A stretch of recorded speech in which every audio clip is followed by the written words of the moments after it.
Good afternoon. Thank you for tuning in to the Jason Gregor Show here on Sports 1440, also streaming on Oilers Nation Facebook, YouTube, and X. Yes, it is not Jason. Connor Halley, Declan Kruger, and Liam Peace with you here today, covering for a couple more days. Jason will be back on Wednesday. Until then, though, you got us. The Jason Gregor Show is brought to you by PlayAlberta.ca. Tomorrow's Lotto Max, an estimated $10 million. You can also use code word Gregor50 when you make your deposit and get a $50 free play.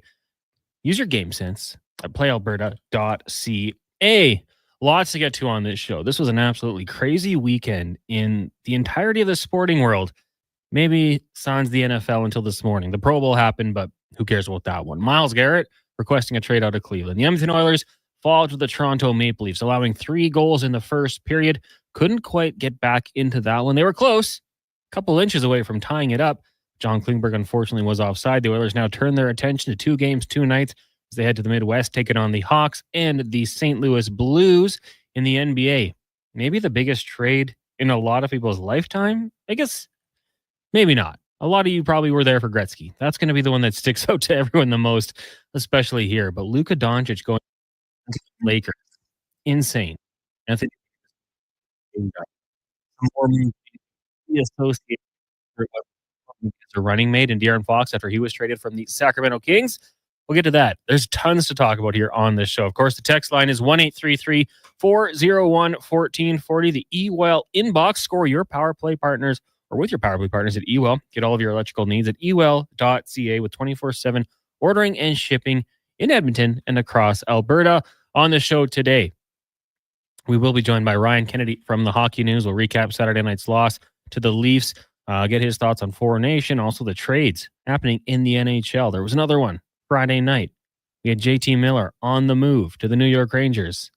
He goes there and scores a couple goals in a loss. The Canucks, how are they going to look without him? What's the mood in the dressing room? Four Nation final or face off, all that. We'll get to that with Ryan Kennedy from the Hockey News at 3:40. We'll talk to Justin Dunk from 3 Down Nation. The Edmonton Elks, Mr. Ed Hervey. For those who might have forgotten, pretty good at general managing a football team. He had quite the day as the negotiation window opened yesterday in the CFL. Jake Seresna back to Edmonton. He was traded to Toronto last year. Looks like he's coming back. Robbie Smith, Jared Brinkman, all defensive linemen. You got Tyrell Ford, brother of quarterback Trey Ford, a guy who was very good last season. Looks like he's coming to Edmonton. David Beard, another familiar name, was with Hervey and Hamilton. Looks like he's coming back. Niles Morgan, Brett Boyko re-signing. Keon Julian Grant as well. So the Edmonton Elks, some pretty big moves in free agency, all guys that could be starters, 5 of which hold Canadian passports. So that's a big deal, especially Boyko and Beard on the offensive line. Really good sign. We'll talk to Justin Dunk about that. He was all over it yesterday from 3 Down Nation in the CFL. Also some moves coming today and some big names going to be landing probably within the next few hours here as it trickles down. We'll also be joined by our co-host for the couple hours there, Sean Brown, former NHLer in town. With the Oil Report, we'll talk to Cam Tate for the 2-minute warning. Ross Levittown will join us from Locked On Senators. Senators in action tonight. The lone game, Sens and Preds. That one gets going at 5:30. I don't know why there's only one game tonight. Probably be 15 tomorrow. Anywho. Speckle Levi at 5. At 5:20 will be Kevin Woodley of In Goal Magazine. Talk tenders around the NHL. And of course, we'll have 5 questions with Declan Kruger later on. The text line, as I mentioned, 1-833-401-1440. If you'd like to get those in, you can also watch on Oilers Nation YouTube and Facebook, also on X. But if you watch on Facebook and YouTube, you can get in on the chat. Quick shout out to everyone tuning in on YouTube right now. Make sure you hit that like button at the bottom below. I see ID Photoman and a few others. A lot of people, even in the chat already, Declan, bringing up the trade with the Dallas Mavericks. And well, like I said, we'll talk to Josh Lewenberg. I think I left that one out. Josh Lewenberg will be by at 3:20 to discuss that one. But crazy Saturday night, Sunday morning, I guess, depending on where you are, when the Dallas Mavericks decide to pull the trigger on a trade to send Luka Doncic to the Los Angeles Lakers for some picks and a guy who's a pretty good player in Anthony Davis.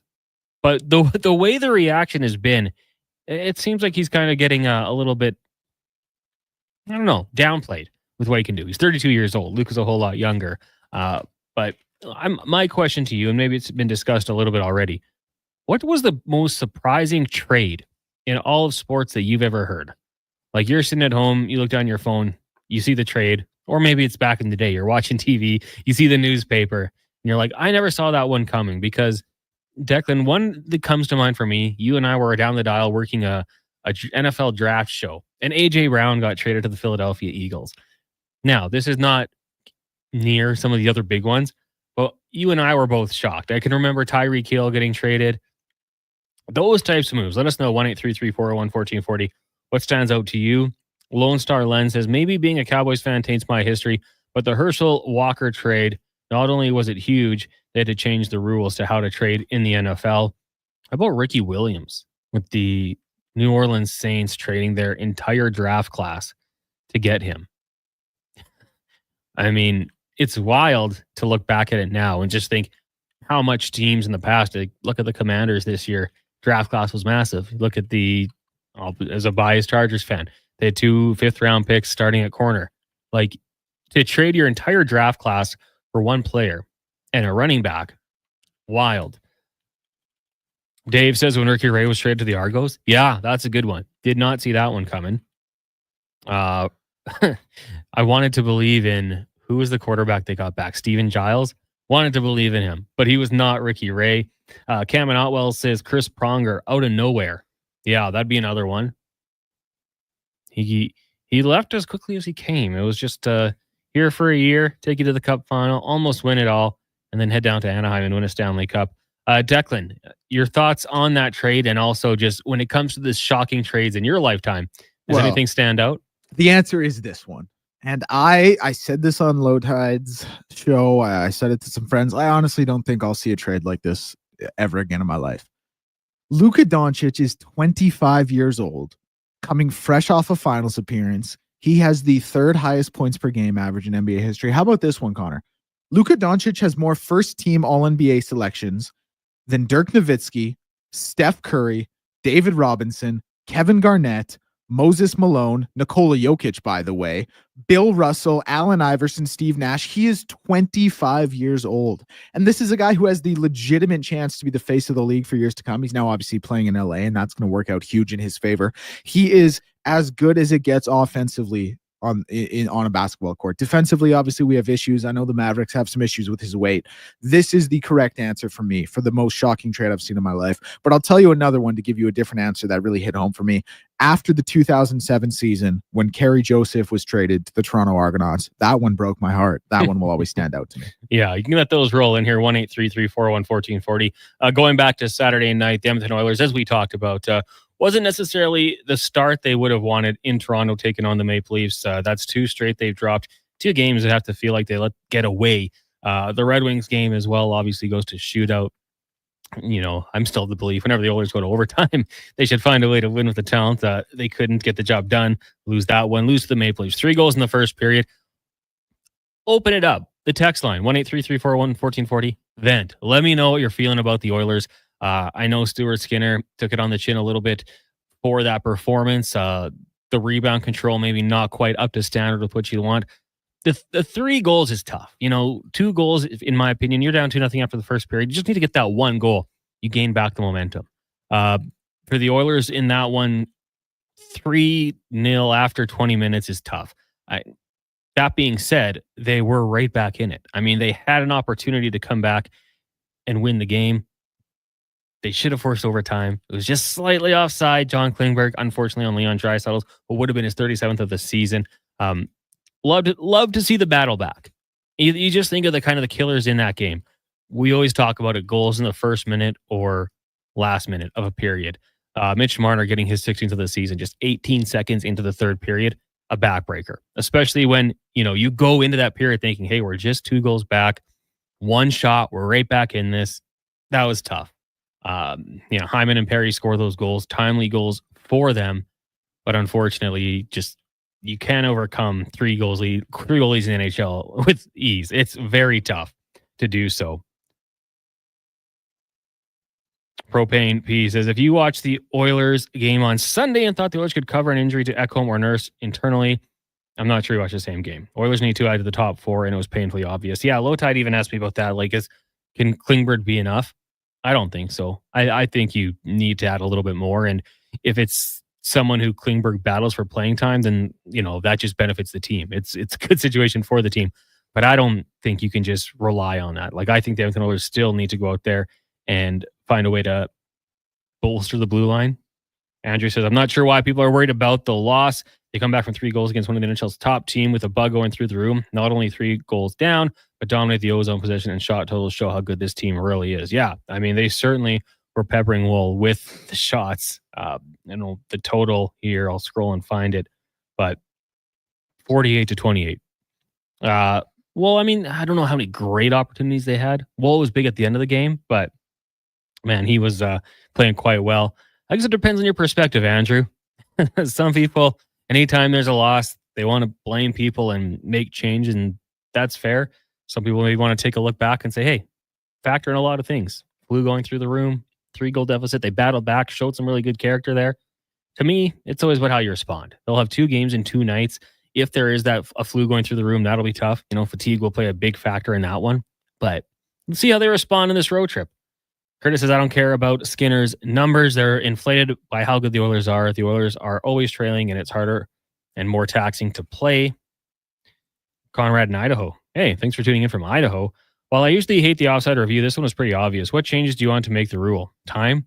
Yeah, I mean, we all know the origin of the offsides in the NHL and how it came to be. It was a huge missed call, and they changed it entirely. They weren't going to let that happen again. This one was offside. Like, there's no real going back. You have to get every call right or abolish the rule. And this one I thought was pretty obvious. Scrolling through social media, all the beat reporters that cover this team said it's obvious. So yeah, I don't think anyone's really too upset about that. I think it was just the right call. Hey guys, do you think Skinner's a top 15 goalie in the NHL? I do, but I don't know how much higher. Like top 15, that's a pretty wide margin. Do I think Stuart Skinner is, in the elite category? No.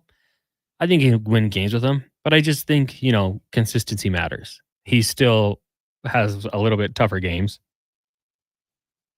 But there's still some upside there, right? Like he's still 3rd year full-time in the NHL. I think he's worth investing a little more time in. I mean, for what you're paying for him, we had a text coming on Fantasy Frenzy. Like, guys, he's not getting Shesterkin money. Like, you can't expect him to be an elite goaltender. If you're going to hold it against Darnell Nurse for getting that money, you maybe have to have some leeway with the Oilers goaltending if you're someone that looks at that cost. JP says the 4th goal was really tough. Yeah, that was the one that I think did them in. Start of the period, you got to come out ready to play, and it didn't work out. Inspector Trav says, Oilers are the better team, but we don't get engaged until we're behind or it's a playoff game. Always start slow, it's BS. Man, Inspector Trav, that's going back a long way too. Like, I'm thinking back to Todd McClellan. Who was the other coach that was here after? Dave Tippett. That it? Like, there was times where people would say that they gotta get fired up before the game. Like, these are professional athletes. Yeah, they can't sit back and wait for their feet to be to the fire. Like, they have to get going earlier on in these games for sure. No doubt about it. Rod says they outshot Toronto 48-28. No excuse for losing. Like most teams, we outshoot and lose games comes down to goaltending, and their goalie played better. Yeah. Wall was good. I mean, you can't knock that one. He had a heck of a performance. A lot of text coming in here as well. Talking about trading. Latron says trading sports. MJ gave up on basketball and went to baseball. Oh, he did. Kevin says Gretzky to St. Louis. CB radio guy says Ryan Smith being traded. Yeah, I still remember Ryan Smith getting traded out of Edmonton. I think there was a report that they had a contract signed, and that dropped and turned very quickly. RL says, you guys keep saying Stewart is good bargain for the money, and I totally agree with you, but you're working with limited window of how long you're going to have Connor around, and I think you're burning up too many seasons. That's a fair complaint, right? Like, they haven't won a Stanley Cup yet. But when you have, and you've built up the team like the Oilers have with McDavid, with Draisaitl, you've got Hyman paid, you have Nuge, guys getting contracts with term, Darnell Nurse, McDavid's going to get a payday, Bouchard's going to get a payday. You have to find value somewhere, and that's probably for the Edmonton Oilers where it is with their goaltending duo in Stuart Skinner and Calvin Pickard. We'll see how, it's a lot of wait and see though. Like you have to see what he does in the future. Hey, he's not perfect. I don't think he's going to tell you who he is. There's going to be some goals he wants back all the time. I say that every goalie wants a goal back, but yeah, I just think like giving up two, you got to kind of cap it there at the first period. That third goal and then the fourth goal was a tough one. Our most educated diehard fans not fully aware, and our club is riddled by the flu. I thought it's been fairly obvious over the last week. On a side note, we get the flu bug once a year, like clockwork, let's say once a week on average. Can we say that this potentially costs us 2 to 3 points per season? Those points are huge when the margins are so tight and home ice advantage on the line. Just my thoughts. Yeah, it's tough to prevent it, man. It goes around, and especially these players have kids. Kids go to school, pick things up. Tough to avoid it. I'd agree with you. And they've talked about it. I mean, Matisse Ekholm last week missed time due to practice, due to illness. So it's definitely going around. Brett says we're constantly getting scored on the first or second shots. We are always playing. It's harder to play from behind. Absolutely. Mike says 2 soft goals, poor defense. Why didn't the coaching staff come up with a better plan for the illness going through him? And why does Connor wait till the end of the game to take the puck to the net? Frustrating, Mike. Man, Mike, I'm with you. And it's funny because they still got 48 shots. But so many times I'm watching thinking, man, they're kind of making that extra pass. Like, just get it on net. Zach Hyman, I don't know how many goals of his 50 were inside the blue paint or within like 3 or 4 feet, but a good chunk of them were. Just get it in there. Get an ugly goal. They all count the same, especially in a tight game. Sugar Sean says, there's no doubt Edmonton was offside, but it's stupid that the play could be called back when the offside had nothing to do with the goal. There was plenty of time for Toronto to get back in the play. Oilers set up and then scored. I get why they have to have the replay, but I almost wish the officials to have discretion on the situation because it's not a goal scored off the rush, then offside, then it really is no bearing on the play. Yeah, but I just don't think they can. Like, I think once they opened up Pandora's box, there's no going back. It should have been blown dead. When they missed the call, you have to take it back. But I agree with you. Like in all sports, I wish there was more discretion amongst referees, but they want the play calling to be black and white and have no debate. Very quickly before we get to break here, sure Skinner's a top goalie now. How long can we wait? The other players are getting older. Need a better goalie now, not later. Fair complaint, Rod. Totally agree. Who are you going to go get? Who can you go out there and add? How can you make it fit with the cap? That's the question. And how much faith do the Oilers have in Stuart Skinner? Does the coaching staff believe that he can be the guy to get them there? If so, they'll keep it going here. And if not, maybe they do make a move. Steve from Gem Heller says, Eesh, 921 save percentage, 2.5 mil, man. These so-called fans are harsh. Skinner's bailed out Bouchard so many times I lost count, but Skinner's fault. Guess he has to clear his own rebounds now, too. Yeah. That one, and we talked about that, on the goal, power play goal, the rebound. You'd love to have that cleared out in front, but you'd also love your goalie to save it. Just the way the game goes sometimes. Dave Button, if you swap the 2 goalies who played on Saturday night, do the Oilers win? I would say yes, they would. Skinner's a backup goalie at best. If we had a goalie that was around 915, we'd be first in the West, where we belong, from Brett. And finally, Gord Oil says, I agree with the flu taking its toll. It happens every year. Just said it happens to all teams, or having said that, it happens to all teams, just part of the season. Yeah. Yeah, there's probably teams, where it impacts them a little bit more, but that's it. It's professional hockey. Well, you got to be ready when the puck is dropped. We'll take a break here. Lots to get to on the show still. As I mentioned, we got Speck, Woodley, Ross Levitan to talk some Ottawa Senators. They're playing great hockey. Josh Lewinberg will join us. We'll talk a little Raptors and take a look around the NBA. Sean Brown will be by from 3 to 5 to help us co-host. We've got Justin Dunk from 3 Down Nation to talk some CFL Free Agency. And up next, we'll take a look around the NHL with Ryan Kennedy from the Hockey News. It is the Jason Gregor Show here on Sports 1440, as well as Oilers Nation, Facebook, X, streaming, brought to you by PlayAlberta.ca. Mr. Rooter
It is the Jason Gregor Show here on Sports 1440, as well as Oilers Nation, Facebook, YouTube, and X. If you want to watch on Instagram, check us out on the Sports 1440 account. Connor Halley, Declan Kruger, and Liam Peace with you here from the UL Studios in West Edmonton Mall, the Jason Gregor Show. As always, brought to you by playalberta.ca. You can use code word Gregor50. It's a new month, so you get another one. Code word Gregor50, and it gets a chance for a $50 free play at playalberta.ca. Use your game sense. Remember, all revenue stays in Alberta. We're going to be joined by Ryan Kennedy shortly here on the show to take a look around the NHL. A couple more texts rolling in. Entourage from Calgary says, was very impressed with their effort despite against the Leafs, despite the loss. Yeah, it was a close game. It was a fun game. I mean, it's probably a long shot, but man, imagine a Stanley Cup final, Edmonton-Toronto. I think it would be a really interesting game. Keep the text rolling in 1-833-401-1440. We'll get to those after. Right now, we're going to go around the NHL, though, brought to you by McDonald's. McDonald's presents a hockey showdown for the ages. McDavid versus Matthews. Find out who's the best and try some top-line menu items, too, like the Smoky Quarter Poppy and the Big Mac David. Showdown available at McDonald's. We bring in Ryan Kennedy from the Hockey News. Ryan, good afternoon. How are you doing today? I'm doing great. Thanks for having me. Yeah, we appreciate you coming on this show today. And we're getting a lot of texts coming in here just regarding the Oilers and Leafs game, and certainly not the start the Oilers would have wanted on Saturday night. Toronto jumping out to a 3-0 lead, but they made it close in the end. A couple feet away from John Klingberg staying in the zone. And obviously it goes the Maple Leafs way, but a pretty exciting brand of hockey when these two teams meet.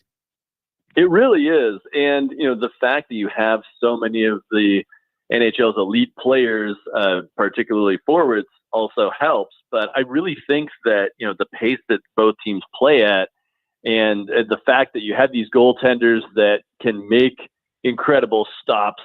We saw Stuart Skinner step up, obviously, in the Stanley Cup final last year. And then Joseph Woll, the game ended, in his glove on that snatch from Corey Perry.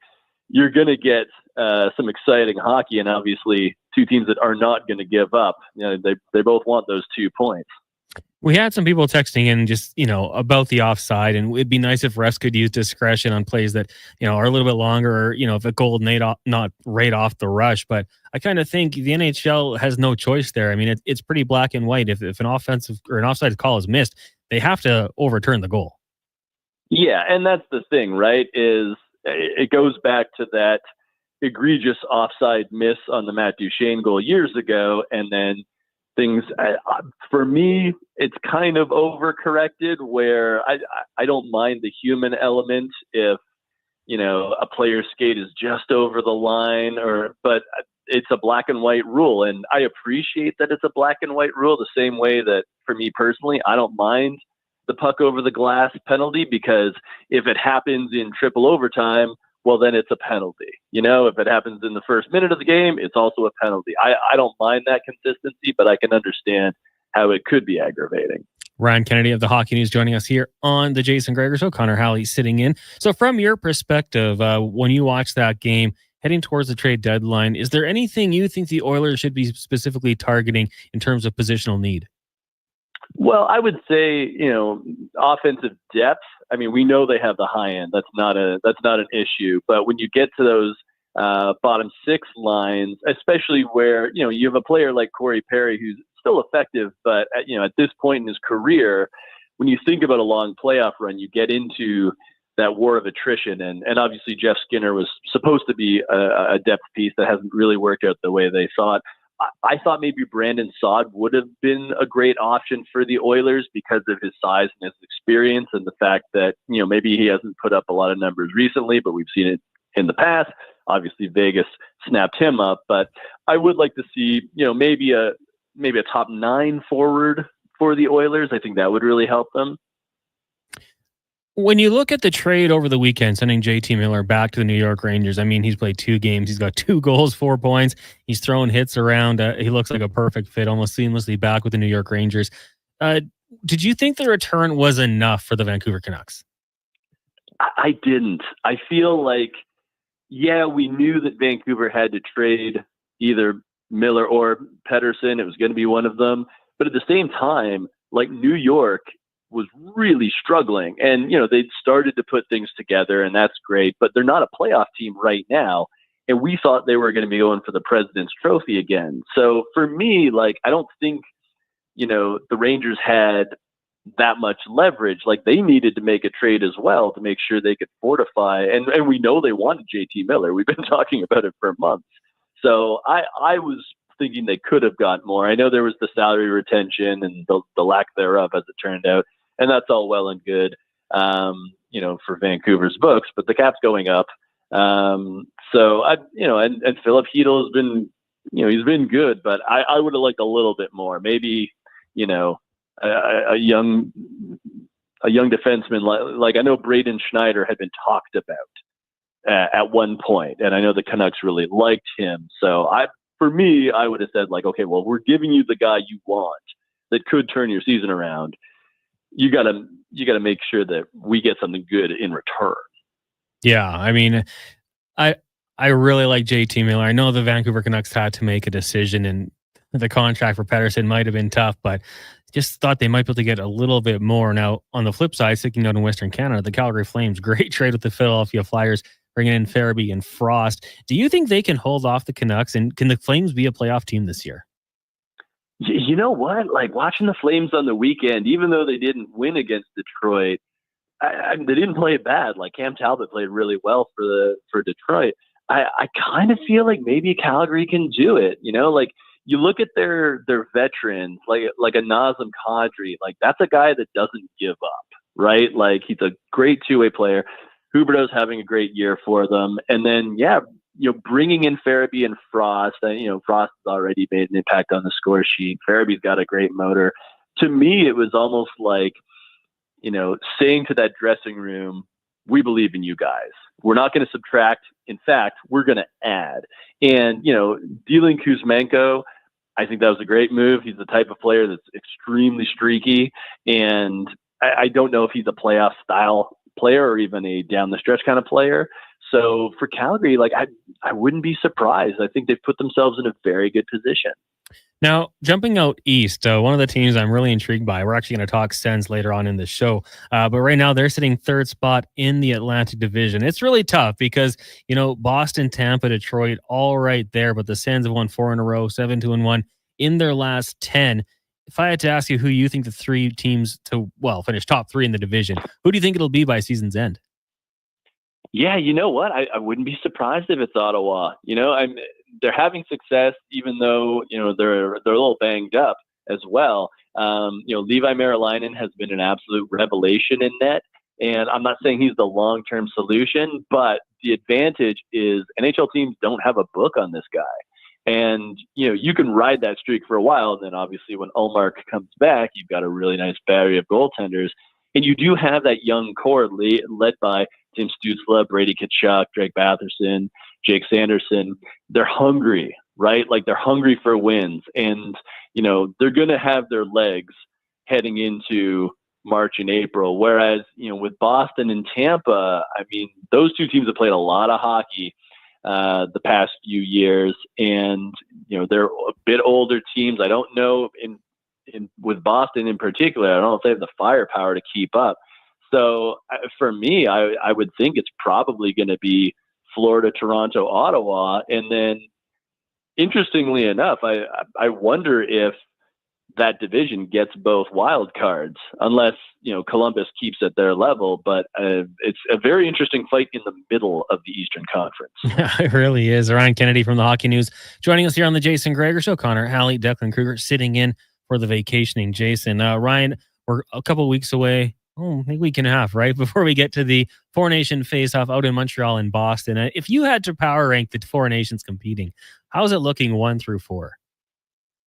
Well, I would say I would probably give the slight edge to Team USA at number 1, just because of their goaltending, and obviously they have weapons, up front and on defense. I would go Canada 2. It's hard to bet against Sidney Crosby in an international competition, and then of course McDavid and McKinnon and Makar as well. I'm a little worried about their goaltending. I don't know if they went with the right guys. We shall see. Then I'll go Sweden, and then Finland I'm only putting fourth because Miro Heskinen's out. It's like, never bet against the Finns, but I am kind of worried that at this point, their defense core is literally like whoever is left in the NHL who is Finnish. Like that was not the ideal situation for them, where they're like, Vakanainen, okay, sure. Like we need people. So the depth might hurt for Finland, but I do think it's going to be a very competitive tournament, and I wouldn't be surprised no matter what the result. Yeah, I'm looking forward to it. I mean, I think I've been a little critical about the event, but at the end of the day, I'm going to sit down and watch it, and it's going to be awesome seeing McDavid, McKinnon, and Crosby out there. It's going to be a lot of fun. My last question for you, not hockey related: Chiefs or Eagles? Who's your pick? Ooh, you know what? I'm going to go Chiefs. I'm not going to over analyze it. They seem to be the best team for years now, and they know what they're doing in big games. So I'll go Chiefs. But I will also say I don't actually know when the Super Bowl is. Super Bowl is Sunday. Thank you. 6:30 Eastern time, I want to say. I think 4:30 Mountain, but your reasoning makes sense. Ryan, thanks a lot for doing this today. Really appreciate it. No problem. Thanks for having me. There you go. There's Ryan Kennedy from the Hockey News. That's around the NHL. Brought to you by McDonald's. They've got the Showdown menu, the Quarter Poppy or the Big Mac David. I think I know which way the Edmontonians are going to go on that one, and I would agree. Quarter Pounder's good, though, but I don't think I'm a Big Mac guy. I've since changed. Oh, we had a text coming in. No name on it. Boys, 3 things. Did Gregor get a lotto ticket? What perfect timing for a vacation. Maybe. He probably went to playalberta.ca. Maybe got the lotto 649. Question number 2. Do you guys think Jeff Skinner gets into the top 6 still? It's been legit for a while, especially given the winger productivity issues.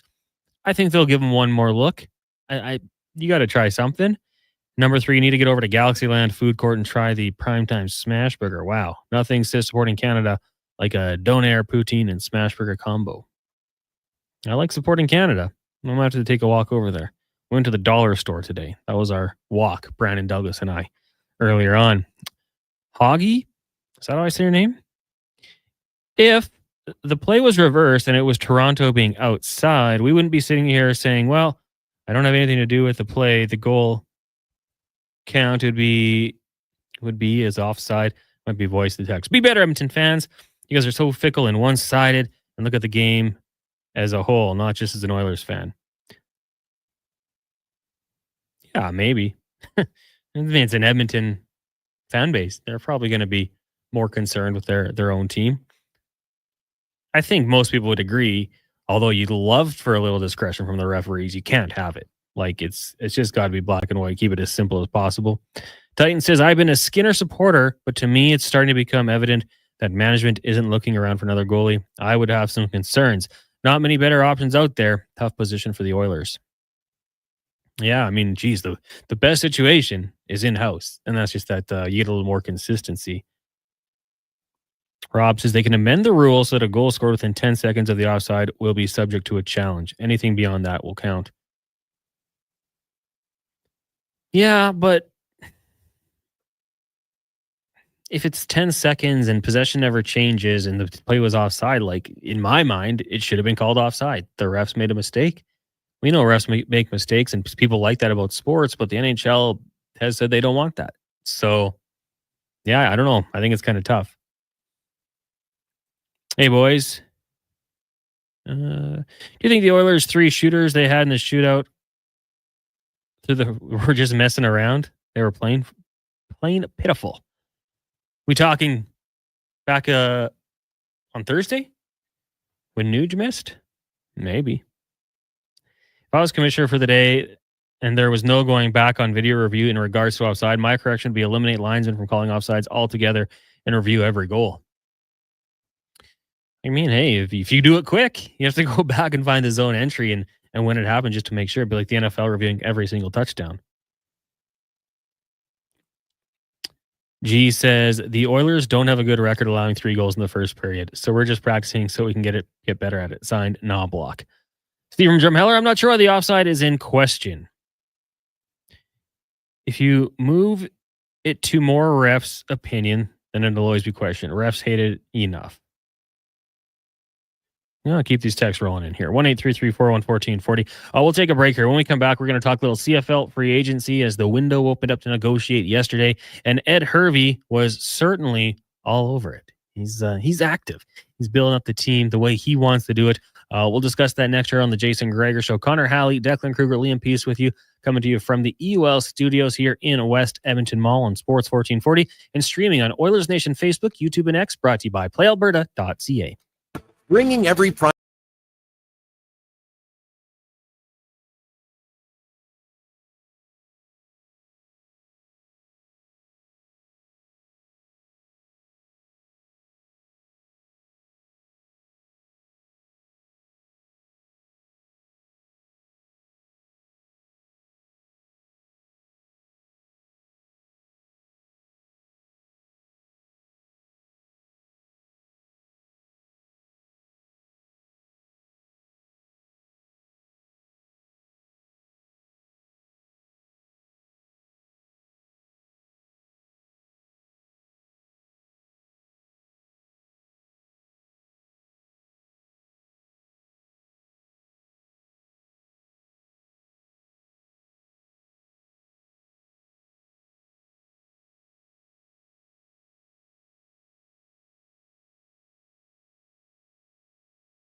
Welcome back. It is the Jason Gregor Show here on Sports 1440, as well as Oilers Nation Facebook, YouTube, and X. Connor Halley, Declan Kruger, Liam Peace with you here at the EWell Studios in West Edmonton Mall. Text line 1-833-401-1440. Delta Valley Jeff says, seems we all have grammar issues over the text line, so here's my donation to content. Skinner, bearskin, offsides, and cranberry sauced Pickard. Also, good show, boys. Delta Valley Jeff, it could be me. My reading comprehension might just not be good. That is very possible as well. Or it could be both. Two things can be true, but we'll move on. We'll get through today's show and do it all again tomorrow. And we can make the most out of it. Sometimes voice to text isn't very good. That's one thing we've certainly noticed here in our inbox, but we'll get through it. You can keep those texts rolling in here. Keep them going. Now, right now, we are going to get to the CFL report brought to you by Legacy Heating and Cooling, where their rates never change. Need service late at night or on the weekends? You don't need overtime charges. That's how you build a legacy at legacyheating.ca. We bring in Justin Dunk, covers the CFL for 3 Down Nation. Justin, good afternoon. How are you doing today? Doing well, man. Thanks for having me on, Connor. Absolutely. I appreciate you coming on the show today. I know it's crazy with all the things that are going on in the CFL. Let's start out here in Edmonton. And yesterday for Ed Hervey, really putting his fingerprints all over this team, building the team that he likes to, starting with the Lions. Dude, what a day it was. Like, we're talking about, by my count, Ed Hervey going out and signing 8 starters, or I should say, agreeing to terms with 6 starters, 4 of them Canadian, and then re-signing 2 of his own in a way. And you talked about it on the lines. That's where Ed Hervey said he was going to invest his money. He talked the talk, and then he walked the walk here with what he did. You look at the offensive line, getting David Beard, who talent evaluators around the CFL regard as the best center in the Canadian Football League. Obviously has the ties to Chris Morris from his time together with Beard at the University of Alberta. Makes a lot of sense.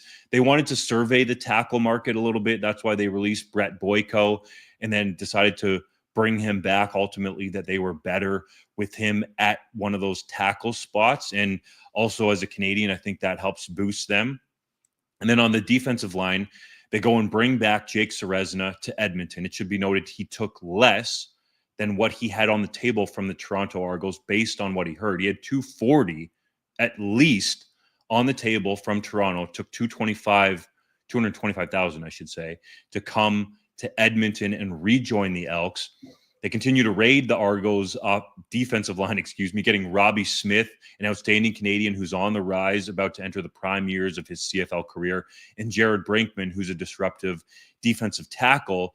And then, oh, by the way, the quote skill position players, you get Tyrell Ford, Trey Ford together with his twin brother. It makes sense. They've only spent, this time in the CFL to date not playing together. They literally played together all the way up and in university, were not together for the first few years of their pro career, but get back together. And then Keon Julian Grant, a guy that I really think has some upside, especially if he can stay healthy. I think he's a dude that has potentially some elite ability as a Canadian. And then, of course, re-signing Niles Morgan, who I think is an outstanding young linebacker, tied for the CFL lead in tackles there with his teammate last year. So I really like what Ed Hervey was able to do just on day one alone.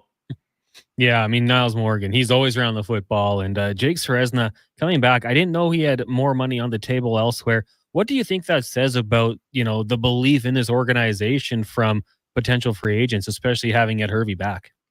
I think it's huge. Now, I do think that, and I've heard this, that Jake Ceresna perhaps has a partner in and around the Edmonton area, and that could have factored into it as well. But you're not going to a team if you don't believe you can win either, especially when you just won a Grey Cup with the Toronto Argos and they were offering you more money to stay. That said, the cost of living is probably lower in Alberta. I think the taxes are better out there as well. So there's some of that factors into some of these decisions that people on the outside might not think of. But I think it does speak for the most part to what the Elks were doing, that when Jake Ceresna is saying, okay, well, you're taking my guy, Robbie Smith, that I played right beside, and Jared Brinkman, who I played beside as well. He knows the level that those players are at. And, oh, by the way, you're going to go out and actually agree to terms or sign 8 starters in one day. Then, yeah, I want to join that turnaround in a place that I'm familiar with. The Elks, I mean, Tyrell Ford, obviously, the connection to his brother. We're all going to put that one together. But last season, 7 turnovers and just 26 years old, still very young. Only going to get better, I think, when he gets more experience playing. How big of an acquisition do you think that is, especially a guy who can go out there and turn the ball over in that fashion? He's an elite defensive back, regardless of nationality. So I think that would make him a ratio breaker, as some people like to say, in this league. He took the cornerback market to another level, $230,000 from what I've been told. And that market was less than $200,000 last year in terms of the highest paid defensive backs and cornerbacks at that. So you get this guy who happens to be a Canadian that can start in the secondary. And as you mentioned, gets his hands on the football, 7 interceptions last year, and was a guy that I thought should have really been in contention for the most outstanding Canadian award. But it's difficult to get out of your own team if you're playing on the same squad as one Brady Oliveira. But nonetheless, Tyrell Ford is definitely an impact maker in the back end. And as you said, there was, yes, the tie with his brother there, but the reason the Elks are paying him that kind of money is because he's a real difference maker on the back end as a Canadian. Justin Dunk joining us here on the Jason Gregor Show, talking some CFL free agency. Connor Halley, Declan Kruger with you here now. Just who else could be out there? Is there any other names you've heard linked to the Elks? There are some names, Royce Metchie has been talked about, and I know there's some reports out there that he has agreed to terms. I've heard a little bit differently there. I'd still think that that's a possibility. I'm not going to say it's not going to happen, but I think the Toronto Argonauts are going to make a play to try to keep Metchie in Toronto at the 11th hour, so to speak. So that's one name that I think could make some sense. We know that Jake Julian signed in the NFL with the Tampa Bay Buccaneers, that the Elks could use a punter. Cody Grace is still out there, has ties to Mark Killam. I think that could make some sense in terms of where the Elks go. And one other name from the Stampeders that I've heard tied to the Elks, or that they're at least in the mix to try to get, is Kobe Williams, who's a really physical player on the back end of the defense. Mark Killam would obviously know him well. And I think J.C. Sherritt might have crossed over with him too there a little bit in Calgary. So those are some names that I think could make sense for the Elks as this negotiating window plays out, and then on into free agency when the deals can be made official. I do want to ask you about some of the other names around the league, but just quickly, Mark Killam assembling a very good coaching staff here. Jordan Maximic comes over from BC, offensive coordinator and assistant head coach. You got J.C. Sherritt, some of these guys that won as members of the Eskimos back in the day, along with Jason Tucker, Aaron Grimes, who's just getting out of football now, moving straight into the coaching circles. What did you make of the positional coaching position hires for the Eskimos, or Elks, this season? I love the staff, man. It's young. It's enthusiastic. We heard Mark Killam say from the winter meetings that, he said, I'm effing going to get after it. This guy's about it. And he showed that with his staff, right? I like that Killam's Canadian. I like that you have Jordan Maximic, who's Canadian and is local there too. And you have J.C. Sherritt, who's an up-and-comer, learned under Corey Mace for a year, which I think is going to help him get a jump start as a defensive coordinator. I really like the energy and the feel around that coaching staff in Edmonton. Just taking a look around the CFL, obviously big names out there. Kenny Lawler, one of the biggest. You got some info on that, where he might end up? Any teams you think circling here? Yeah, there's multiple teams making pitches for Kenny Lawler, and rightfully so. A lot of people thought maybe he would take a little bit less to stay with the Winnipeg Blue Bombers, but he's open to offers. I've heard the Hamilton Tiger Cats are aggressively pursuing Kenny Lawler. BC makes a lot of sense because he has ties to Ryan Rigmaiden, who some people will tell you Rigmaiden brought Lawler into the league. And I hesitate to share some of those stories because sometimes there could be multiple people that identify players and are involved in that process, but that's one tied to BC that Lawler has. Buck Pierce, of course, is offensive coordinator for a long time in Winnipeg, is now the head coach in BC. That would make some sense as well if he does indeed end up in BC. So those are the teams that I've heard that are probably topping the list in terms of their interest in Kenny Lawler, but there are some dark horses out there too. We'll see if they really get in the mix and pay him the kind of money he's looking for, which would be $250,000, around $250,000. Now, Justin, our producer here, Declan Kruger, big Riders fan. What have you made of their offseason so far, and what can we expect in Riderville? I really like what the Riders have done so far, especially the move that they made in signing Canadian defensive back Devon Campbell, who my spidey senses were kind of going off about, because he hadn't been on an NFL roster in a little while. And, I wondered if he still wanted to play football because he made over $3 million USD while playing in the NFL. Turns out that he goes back to the team that drafted him and helped develop him into the player that he is today, and ultimately a player that was good enough to play meaningful snaps on defense in the National Football League. I love that move. It gives them ratio flexibility. The Riders were also able to sign Mike Rose, who was released by the Calgary Stampeders. I feel like that was a bit of a move from Calgary for the sake of making change. In a way, the Riders benefit. Obviously, has the relationship there with Corey Mason. I think Saskatchewan's already gotten better. They've ticked off signing some of their key free agents before the communication window open, so they didn't have to get in a potential bidding war. And now I think that they've been smart with their dollars. And if Jeremy O'Day sees a piece that he likes, let's say like a Geno Lewis, who has a connection to Trevor Harris. Geno Lewis had his best season with Trevor Harris, by the way, in 2022, and the two were together in Montreal, over 1,300 yards and 10 touchdowns. So if there's a shiny piece that you might want to add, the Riders, I think, would have the cash to do it. That said, spending money doesn't necessarily equal wins, but I think they're going to sit back now and sort of let the market come to them and find some good values to supplement the roster. All right, Justin. Well, thanks so much for doing this today. Appreciate you coming on, and I'm sure we'll have you back on as the season gets closer. Sounds good. Thank you. There you go. Justin Dunk covers the CFL for 3 Down Nation. That was our football report brought to you by LegacyHeating.ca. Check them out online at LegacyHeating.ca. Very simple there. Declan, how are you feeling about the Riders this season? I'll be honest, man. I don't lock into the CFL off season as much as I probably need until a little bit closer to the season beginning. But Campbell, huge, like you mentioned, that was the one name that everyone had kind of pointed out and that everyone knew about. So yeah, listen, I'm just kind of in a similar situation with the Bills, with the Chiefs, with us, with Winnipeg right now. So it's tough for me to get behind them. Full. I shouldn't say that because I'm always behind them fully, but it's just I'll get a little more invested as we get closer to the season. Gord Oil says, loving Ed Hervey. Ford at QB, Ford on the defense. There'll be a Ford on the field at all times. We need to change the field to Ford Field. Oh, got to go sell that. The Ulsterman says, boys, Oilers fans are the most passionate, and after the long decade and a half of darkness, some trepidation will always be warranted. But my gosh, this constant talk of needing another goalie is asinine. Pickard is 9-1 in his last 10.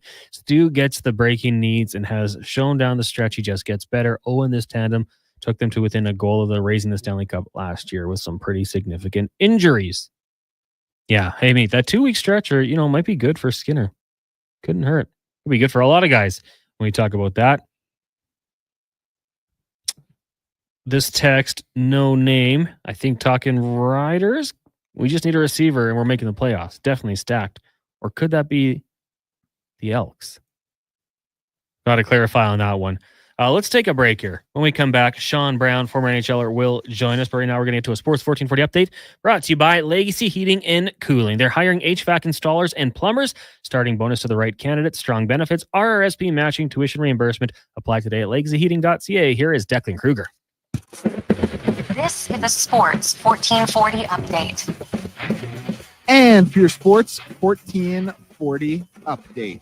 One game today in the NHL, the Ottawa Senators in Nashville to take on the Predators. It's going to be a 5:30 puck drop for that one. In the NBA, there are 10 games on the schedule today. It all gets going with a couple games at 5 p.m. Wizards and Hornets and Atlanta Hawks in Detroit taking on the Pistons.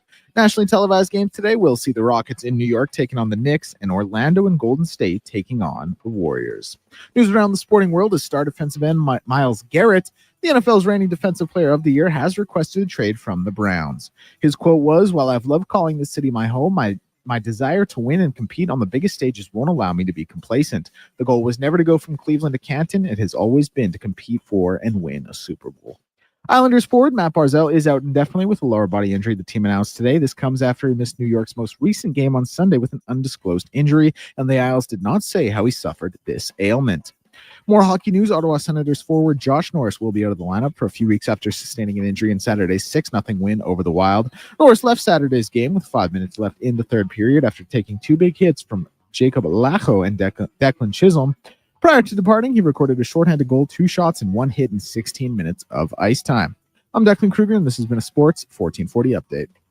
1440. A stinger.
Six, welcome back to the Jason Gregor Show here on Sports 1440. Connor Halley, Declan Kruger, Liam Peace with you here. The Jason Gregor Show brought to you by PlayAlberta.ca. You can use code word Gregor50 and get a $50 free play. You can do a new one every month. Now it's February, so you can get back in on it with a deposit. Make sure you use your game sense, and all revenue stays in Alberta at PlayAlberta.ca. The text line 1-833-401-1440. Our inbox at Ewell. So you can score with your power play partners at Ewell. Get all your electrical needs at ewell.ca with 24/7 ordering and shipping in Edmonton and across Alberta. We now bring in former NHLer Sean Brown. Good afternoon, Sean. How you doing? Warmer now that I'm in here. It's chilly out there. It's cold in here too. Like if you go out to the bar area and then come back here, it's freezing. I thought about buying a little heater. Oh, really? I was going to go down to London Drugs and grab one, and then I forgot because it's nice and warm out there. Okay, yeah. No, it's nasty. I mean, even I plugged my truck in there. I don't even know if the cord was actually working, so I went and bought a different cord. You know, the cord where you kind of plug in and it lights up to kind of let you know if there's electricity. But yeah, as I was wrapping the other one, it was cracking. Oh, geez. I'm just like, man, this is bad. I was going to give my car a start at 1 o'clock and totally forgot to. So I might have to run out at a commercial break. And yeah. Oh, mine was barking this morning. Doesn't sound good on the road, does it? No, they can't be good. Nothing is good in this weather. No, not even Oilers hockey, apparently, on Saturday night. It was a great game. It was fun. They fought back, but, 3 goals down after 20 minutes. 2 goals, I feel like, we're 1 shot away. 3 goals just seems tough. Yeah, I mean, not the start that they would like to, would have liked to have had, but I mean, if you're for a coach's point of view, obviously there was a lot of things that, a coach wouldn't like, but from a fan's perspective, I thought, wow, I just have such a true appreciation of the skill, of Austin Matthews and Connor McDavid and Draisaitl, those elite players. Like it's amazing to me to see how strong they are on pucks, how hard they are to knock off, and the plays that they can make, with, in traffic, right, with guys on them. They just are, they make some just amazing plays at such a high speed. And, I loved watching that game. I loved watching the speed, the skill, the grit. Obviously it wasn't the result that the Oilers, they fought back into it. And if it wasn't for that, offside call there, they, who knows how it would have turned out. But, they, in the atmosphere, obviously, anytime Toronto comes here, plays in a lot of their games that they play, especially out west or on the road, they're almost home games, right? And so it's nice to kind of get a feel of, you could hear the fans, kind of going chanting back and forth and stuff like that. So I imagine that place was buzzing, and downtown would have been buzzing too. Like a perfect time, 5 o'clock, game's done in a couple hours, so lots of time to kind of go out for a nice dinner and a couple of drinks after. We had someone text in saying they can sell their season tickets to the Leafs and the Habs for 3 times the amount. Yeah, that's crazy. I don't like it, but I guess I get it. Yeah, I think there was, I did know some people that's what they would do. They get season tickets, and then there was the big games against the original 6 teams, Leafs and Bruins in Montreal, and that's what they would do, is they would sell big game tickets, and that would basically cover the cost of their season tickets. Yeah. Which I was like, oh wow, well played. Like you get the, so so it sounds like that those opportunities are still there. I just, for me personally, I man, that's a lot of money. Like it is, as entertaining as it is, and they do either, the arena is a great facility to go to and see. It's got the wow factor, the atmosphere, and they got the star players that you want to watch. But you're dropping, it's not cheap. Now, the questions they continue to roll in regarding goaltender Stuart Skinner and allowing 3 goals early on, not great. 2 power play, 1 a rebound, maybe you'd like to see him have, but maybe net front presence, you want to clear the garbage out of there. What do you think about Stuart Skinner and his progression into the NHL? I think we're year 3 of him as a full-time. Yeah, I'm a fan. I like him. I love his game. I like his compete. I love, I like his demeanor. I like his ability to bounce back. It can't, it's not easy being a, it's not easy being a goalie. It's not easy being a number 1 goalie. It's not easy being a goalie in Canada. Never mind your own backyard. This is a hometown boy. Mm-hmm. That's he's handled himself very well through the highs and the lows. And yeah, I mean, it's just that's just part of hockey, and it's the unfortunate part about being, you know, in a Canadian market and in that position, it comes with a lot of, you know, scrutiny. And, you know, I guess, you know, how can he be perfect, right? He's let in some goals, but he's made a ton of saves. And what I like most about him, you know, is his demeanor, right? His ability to try to reset, whether, you know, if you even look at that game, right? I mean, he lets in a couple, but, you know, as the game went on, right, he got better and gave him a chance to win at the end of it. And so I really applaud his mental game and his mental focus and his ability, like he showed last year, to be, you know, removed from a game and to come back the next game and to perform and deliver. That can't be easy, right? So that's something that I appreciate. I don't, you know, I guess, you know, moving forward, the goaltending with him being there, I don't see it as being an issue, right? As much as he has areas of his game he needs to work on, I mean, there's areas of, you know, the Oilers as a group and a team of 5 that could help, you know, him and help with that in front of him.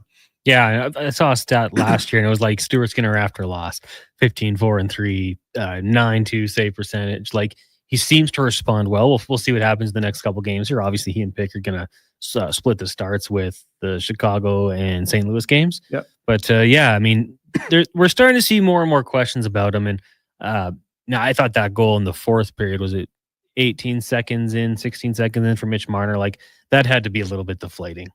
Yeah. Even though they did bounce back and, you know, scored 3 goals. Well, once again, I mean, he just, you know, he doesn't seem to, you know, he's a guy that doesn't seem to get too high or too low. And, you know, is there not some statistics out there that show that as the season gets going, right, on the second half of the season, his game starts to elevate and he takes it to another level. So, I mean, I don't, you know, you watch a lot of the demeanor and comments and the way guys handle themselves, after game in the post game interviews, and, you know, just even body language and how they handle themselves when you watch a game.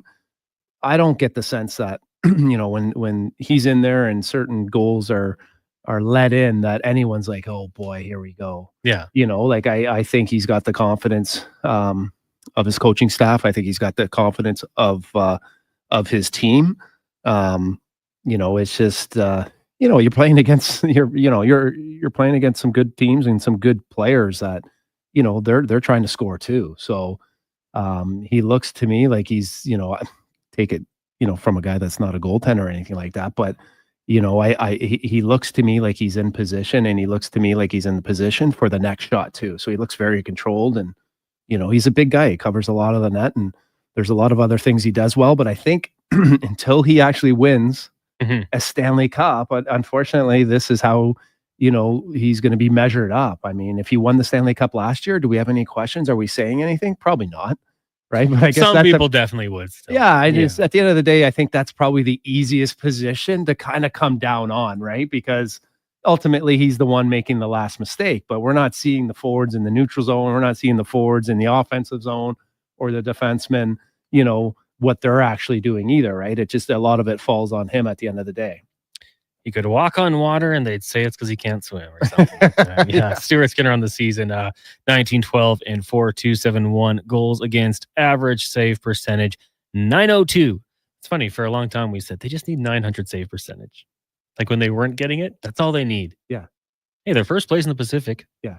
Vegas lost to the Rangers. I don't. Yeah, and you know what? When things don't quite go well, I mean, everyone has an opinion, but there's been plenty of games, you know, throughout the season that, you know, he's made big saves at different times to kind of give them a chance or keep them in the game or keep the lead, right? I don't know if I hear as much credit going to him when things are going well as a whole, you know, but it's obviously a lot easier for us, you know, sitting back as fans and people watching the game to criticize when things aren't quite going well.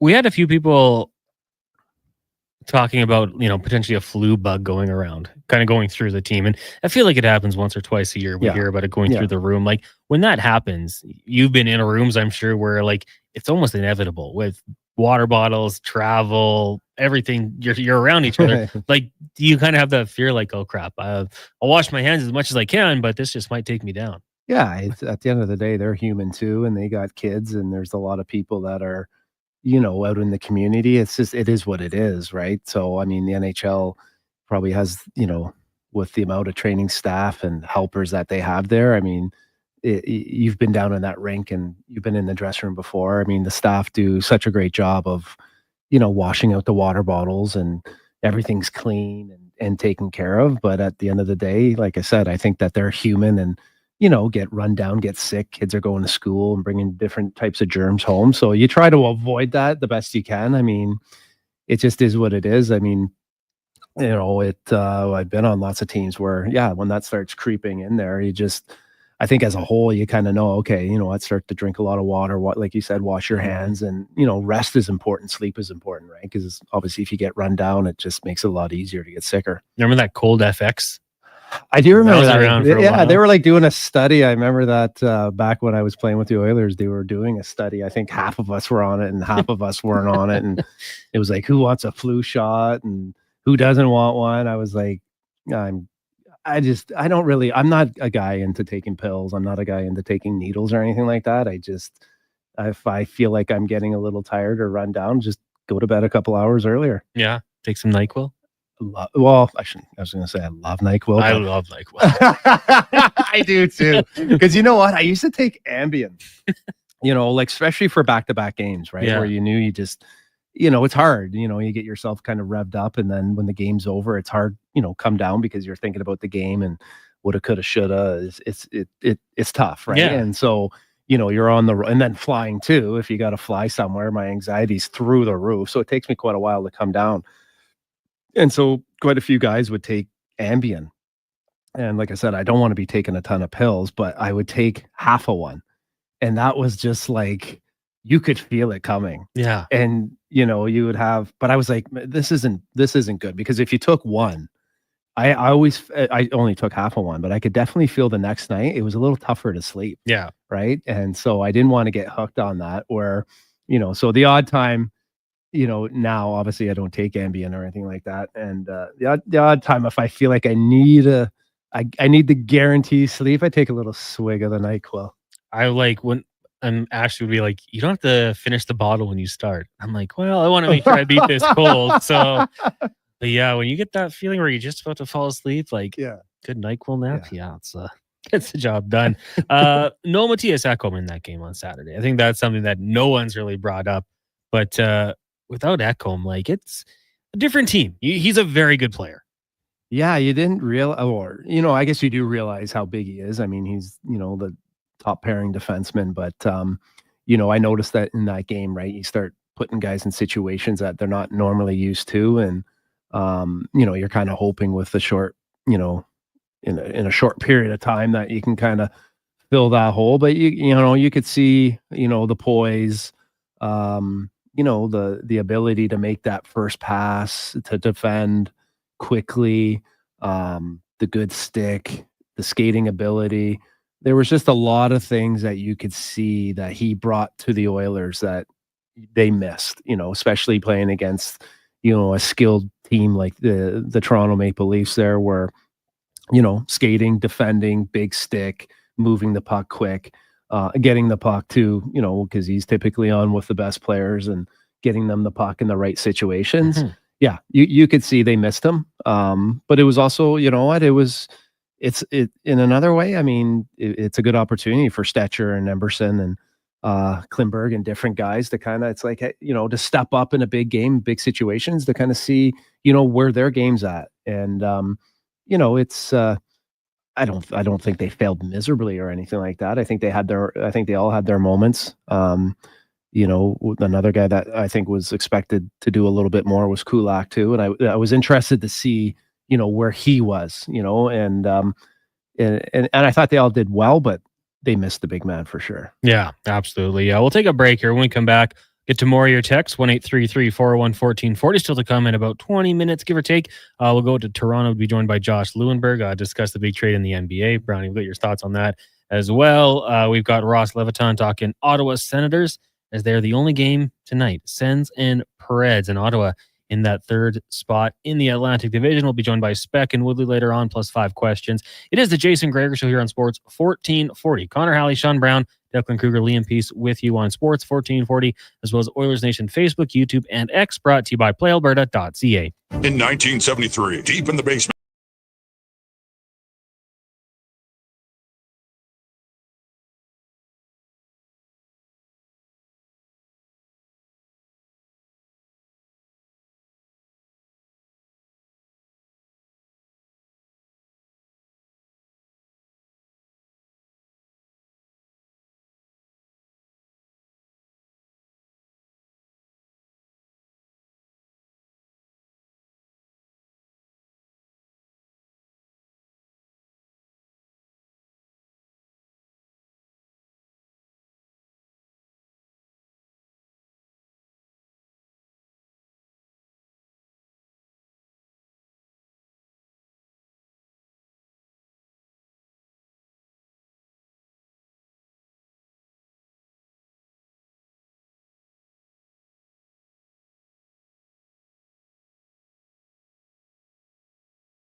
Six, welcome back. It is the Jason Gregor Show here on Sports 1440. Connor Halley, Sean Brown, Declan Kruger, and Liam Peace with you. The Jason Gregor Show brought to you by PlayAlberta.ca. Tomorrow's Lotto Max, an estimated $10 million. You can get your tickets at PlayAlberta.ca, or maybe you want to get in on the action. Maybe you want to do Sens money line against the Preds tonight.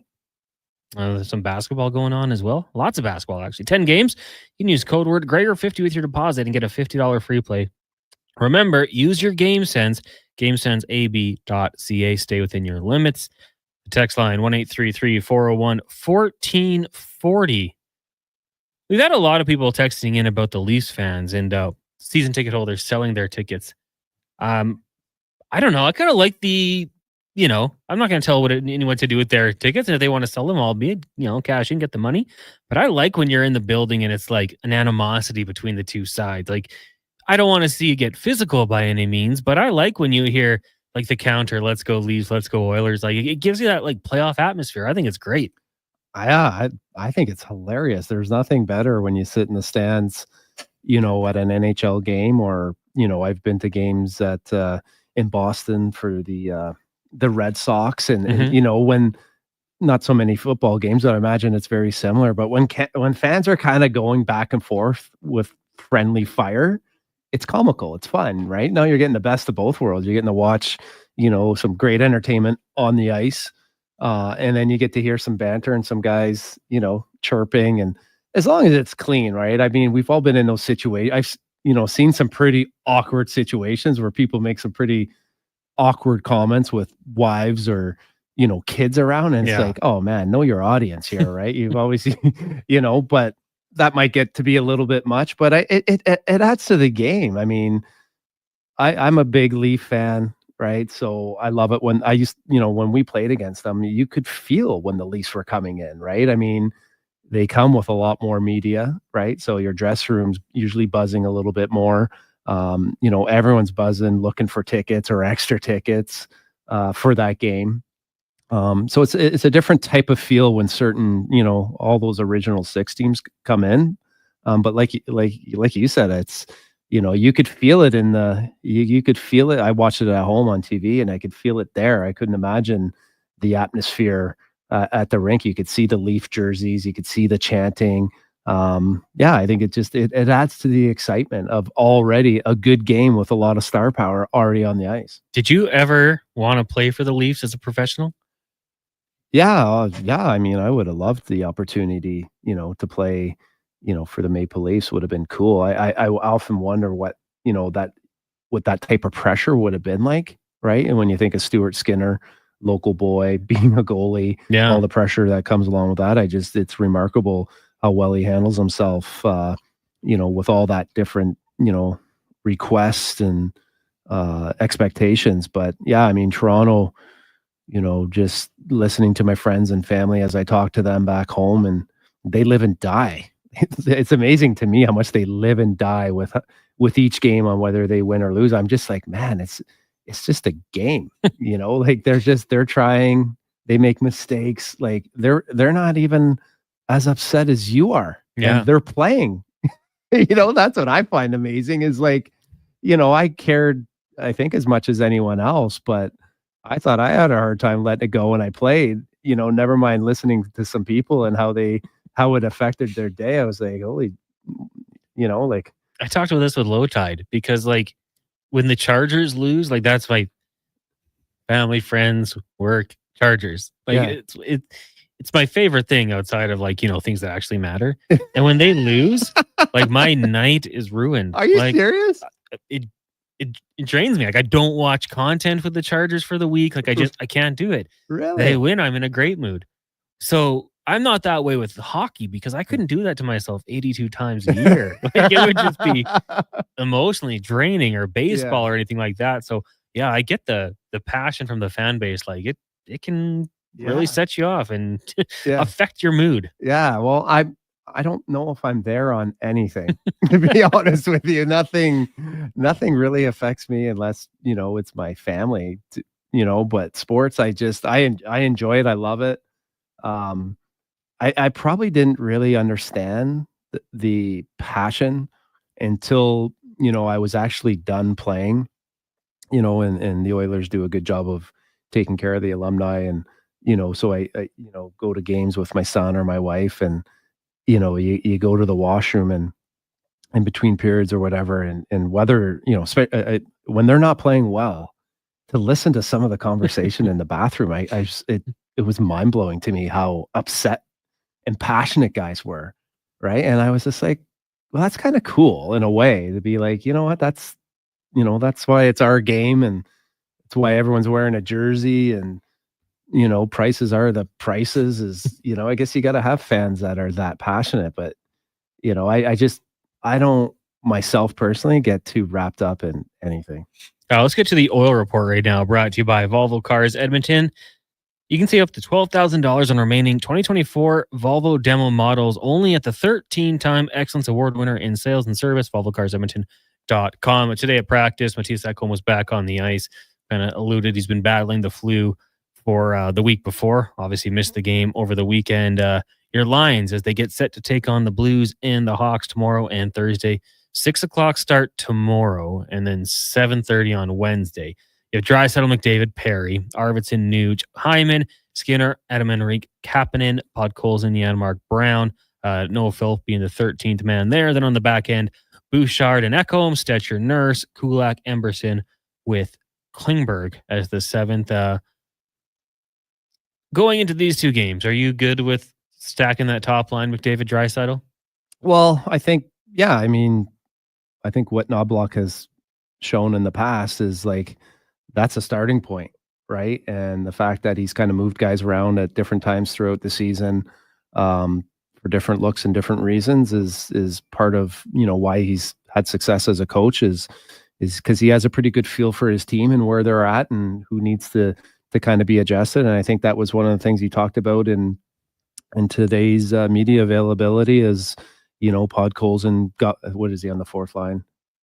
Listen to you there, but he's with the Janmark and Brown. Yeah, he got shifted down. But what I liked most about what he said was, there's some other guys in the lineup that he feels are deserving of an opportunity, and that's music to an athlete's ears, right? Is the fact that a coach recognizes that you're playing well, you're doing some things to elevate your game and to give you, and it's being recognized, and you're going to play with some better players and probably maybe get in some better situations. And that's the sign of a healthy team and a healthy lineup, right? Is not to become complacent, to always be kind of a little edgy and insecure and to make sure your compete and your habits and everything, are where they need to be. And if they aren't, and other guys are doing what's expected, that they're going to get a shot. And I think that's all you can ask for as an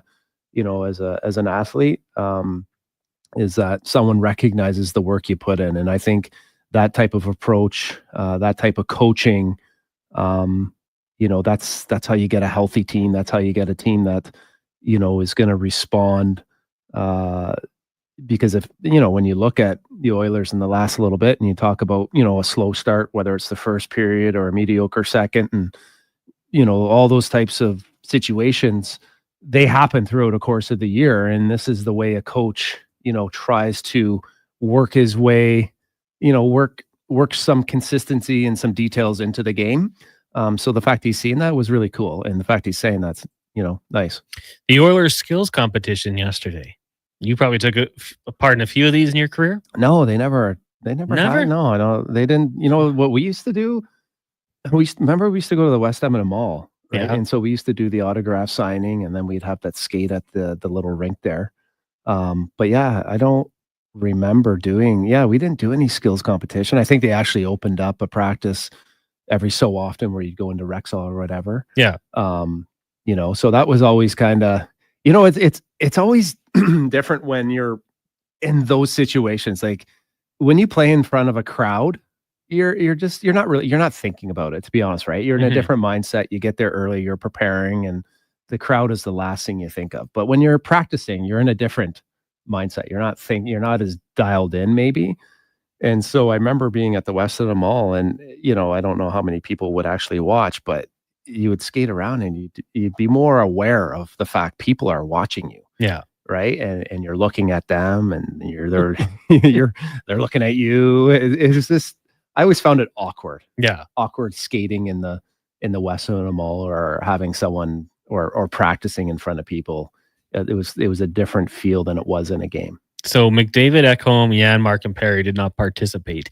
Did you see the results of these? I watched, the dog. I've seen Skechers dog. Yeah. They've added this dog relay or a race. You got to add the dogs. Yeah. So that's kind of neat. I mean, I like how, it reminds me a lot of Europe, because when I went over to Europe, it was so family friendly, and I really love that about it. Is excuse me.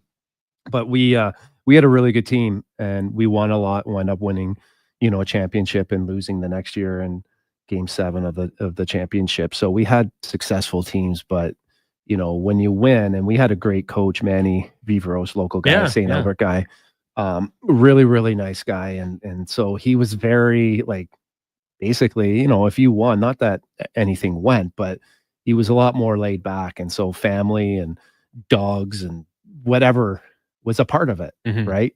And so, the All-Star, I think it's so special and nice for those guys to have, their dogs. And I love seeing kids, right, and wives and family around those types of events, because there's a ton of pressure, and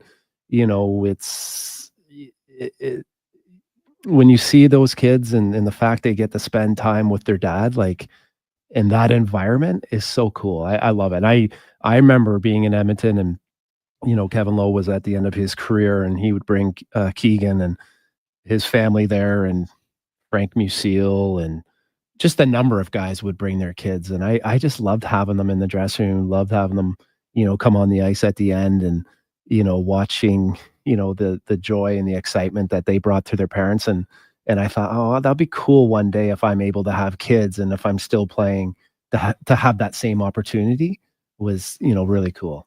Keegan and David, former Oil Kings. Yeah. So that was even weirder. So when I was helping out with the Oil Kings, Keegan and David, I was like, man, it was not that long ago that, you were playing basically ball hockey in the dressing room. So it was nice to see the maturity and watch them grow up to be super young men. Was really, it was really cool. I heard a story about Keegan. I think it was Keegan that, like, got into a fight before picture day. Wanted to take a couple shots to like a shiner or something. He was tough. Yeah. He was really like that. He could throw them, but he was game tough too. Like shot blocking, taking, you could just tell that, he had that, his dad with his experience, and, was obviously a lot of the game within the game was shared with him, right? Like when to block a shot, when to step up for a teammate, when to fight, and how to stick up for your teammate. That was the one thing that I was really impressed with is I mean, he could throw them. He wasn't scared to take one or give one, but he was tough. I kind of thought he would have had maybe a little bit more success than what he did. I know he's still playing over in Europe. And another guy too, David Musil, stay at home, physical, hard, maybe not as tough fighting. He was actually quite interesting. He was, I was pretty close with him, with both of them, but with David would call me even when he had left the Oil Kings. I think he was in Bakersfield there. And, one conversation that really surprised me was he was a scratch in the American Hockey League. And so he called me just, having, going through a little bit of a tough time, which we all do at different times throughout our career. And so he was having a hard time and trying to find, ways on how to get back on, in the good books and get back on the ice. And so I could tell by the conversation, I was like, have you ever been a healthy scratch? It was his first time in the American Hockey League that he had been a healthy scratch. And so he had makes sense though. I mean, I guess so. I mean, I had been a healthy junior, and he was, I guess, a really good junior right from day one. Yeah. Right. But I think of the amount of games that I sat out, like in junior, I think I played 15 games my first junior. Like I sat out all the time. I was up and down with the junior B team. And, so I was just, and I said that to David. I was like, David, is this the first time you've ever sat out of a hockey game? He's like, yeah. I was like, oh, no wonder he's having a tough time, Yeah. With how to handle this, because he's never experienced this before. It'd be tough. We'll take a break here. That was the Oil Report brought to you by VolvoCarsEdmonton.com. When we come back, we're going to talk some hoops with Josh Lewinberg. Of course, big trade over the weekend. A couple big trades. We'll get to that and more here on the Jason Gregor Show on Sports 1440, Oilers Nation, Facebook, YouTube, and X, brought to you by PlayAlberta.ca. I take possession of my commercial.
Your vehicle sparkling clean doesn't have to cost a fortune. Take it into Hughes today and pay just loonies a wash. Find us at HughesCarWash.com. Planning for your future. Vision Credit Union makes it simple with 2 RRSP options to fit your goals. Choose a secure term deposit RRSP with guaranteed returns or a mutual fund RRSP offering higher growth potential with exciting opportunities. With an RRSP, you'll save on your 2024 taxes, grow your investments tax-free, and get closer to your dreams, whether it's retirement or your first home. Don't wait. The deadline to qualify for 2024 tax deductions is March 3rd. Learn more at visioncu.ca. Go green with a 2025 Mitsubishi Outlander PHEV at Cross Mitsubishi. Lease for $369 a month with $49.99 due at signing. Enjoy 0% financing for 36 months, plus a $1,000 trade rebate and $500 loyalty rebate. Equipped with a 10-year, 160,000-kilometer warranty. Offer ends February 28th. See Cross Mitsubishi, 9605 34th Avenue, or visit crossmitsubishi.ca. Cross Mitsubishi, drive your ambition. Party people! Tag team music in full effect. That's me, DC, the brain supreme. And my man Steve Rowland. We're kicking the flow. And they go portions of this hour brought to you by Papa John's. Make your game day feast better with Papa John's. Take 25% off any pizza at regular menu price. Use promo code GAME25.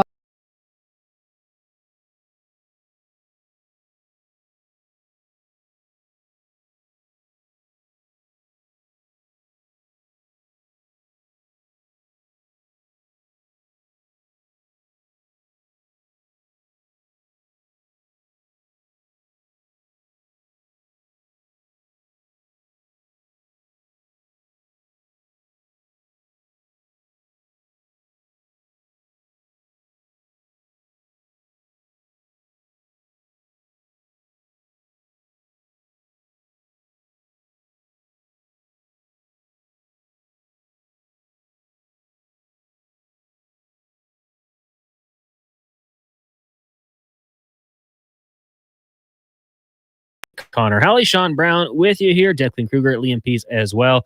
The Jason Gregor Show brought to you by PlayAlberta.ca. Right now, we'll get to our big guest of the day, brought to you by the Hockey Super League, a premier hockey solution with a clear path for long-term development, offering borderless hockey, including provincial and cross-province competition. Visit hockeysuperleague.ca for more information. We bring in Josh Lewinberg from TSN, covers the Raptors and the NBA. Josh, good afternoon. How are things going? Doing well. How's it going? It's going really good. Where were you when you heard about Luka Doncic going to the LA Lakers? I was in bed, not sleeping actually, just about to go to sleep, and kind of looked down at my phone as I usually do just before going to sleep, set my alarm and whatnot, and I see the notification come up, and obviously had to do a double take, and my initial assumption, like most people, is this has got to be fake. Now, I get the notifications on my phone from Shams, so I knew it wasn't a fake account. But yeah, I'm like, okay, well, this has got to be, the account has got to be hacked or something.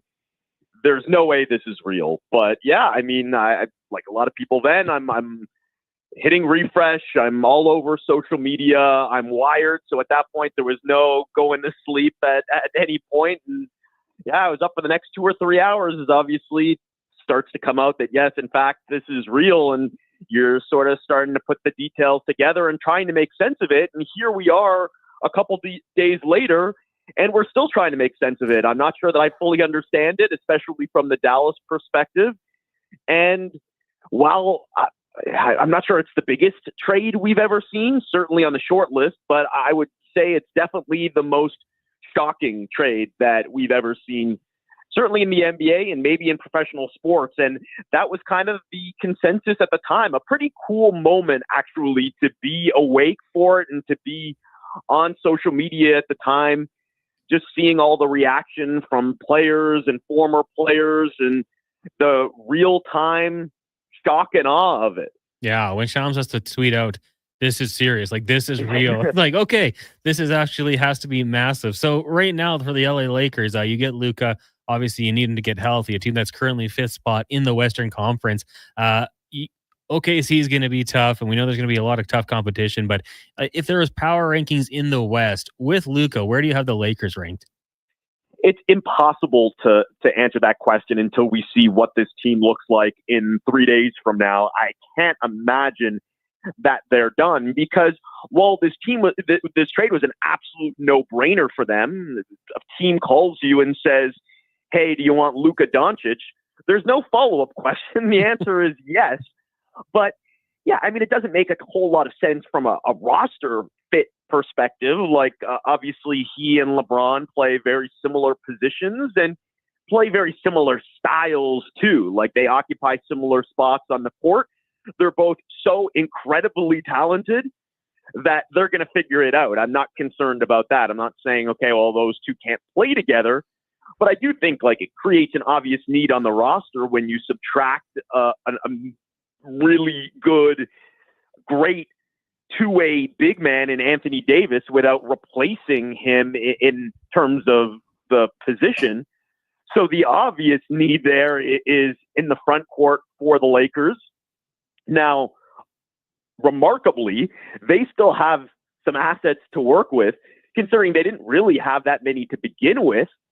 But they had a couple of future first round picks that they were able to trade. They only had to give up one amazingly, to get Luka Doncic. So they still have their 2031 pick to work with here.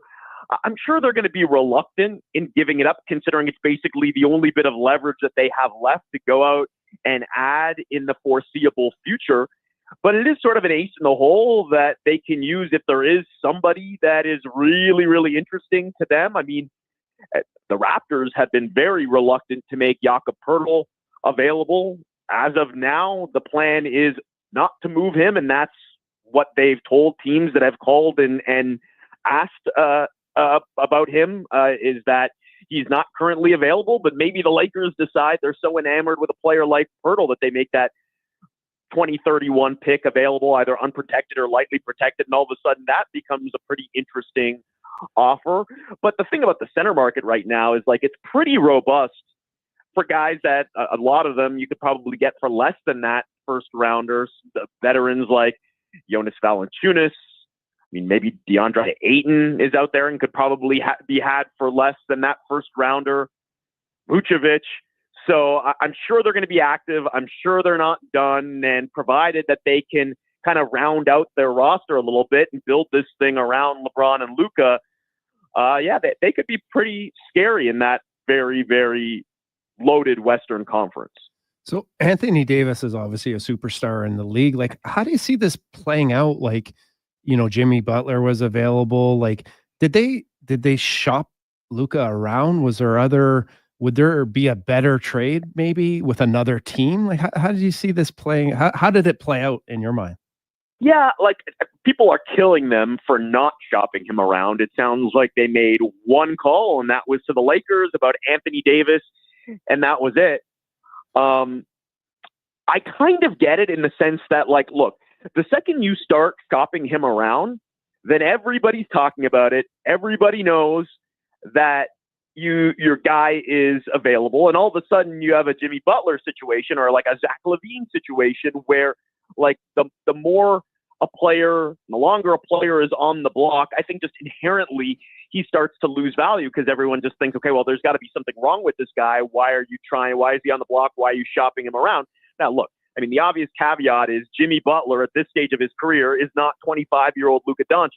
Zach LaVine is not Luka Doncic. I think it would be a different situation, and obviously there would be a ton of interest. And yes, I do believe there would have been a better overall offer, but what kind of an offer? Like, yes, they certainly could have gotten more than one first-round pick if they opened it up to the rest of the league.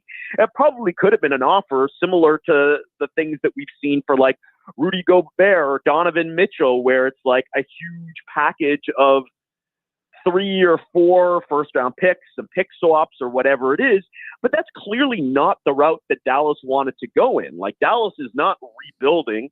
In fact, they actually think that they've gotten better in the short term, at least made their team from a positional standpoint make a little bit more sense, pairing Kyrie and Anthony Davis. I don't necessarily agree with the fact that they're better, but they're still really, really good. And I actually like the way that the roster looks right now. Still don't think it's a good idea to trade a generational talent in his prime, but, like, I think they accomplished what they wanted to, probably more so than what, like, a package of 3 or 4 first-round picks would have accomplished. They clearly targeted Anthony Davis.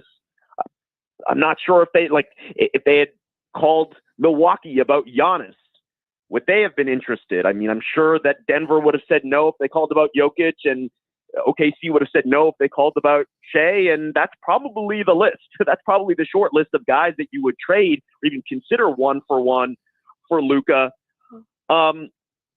It's amazing to me that you could go out and make a trade of this magnitude with no one really knowing that it was coming. Nobody saw it coming except for the parties involved, and even including some of the parties involved. Utah, the third team in this trade, had no idea that they were going to be a part of something historic. All they knew was that they would be taking on a salary, somebody's salary, and they knew the amount of the salary, they knew the player, and they knew that they'd be getting a couple of second-round picks for their trouble, but they had no idea what was coming, and neither did the rest of us.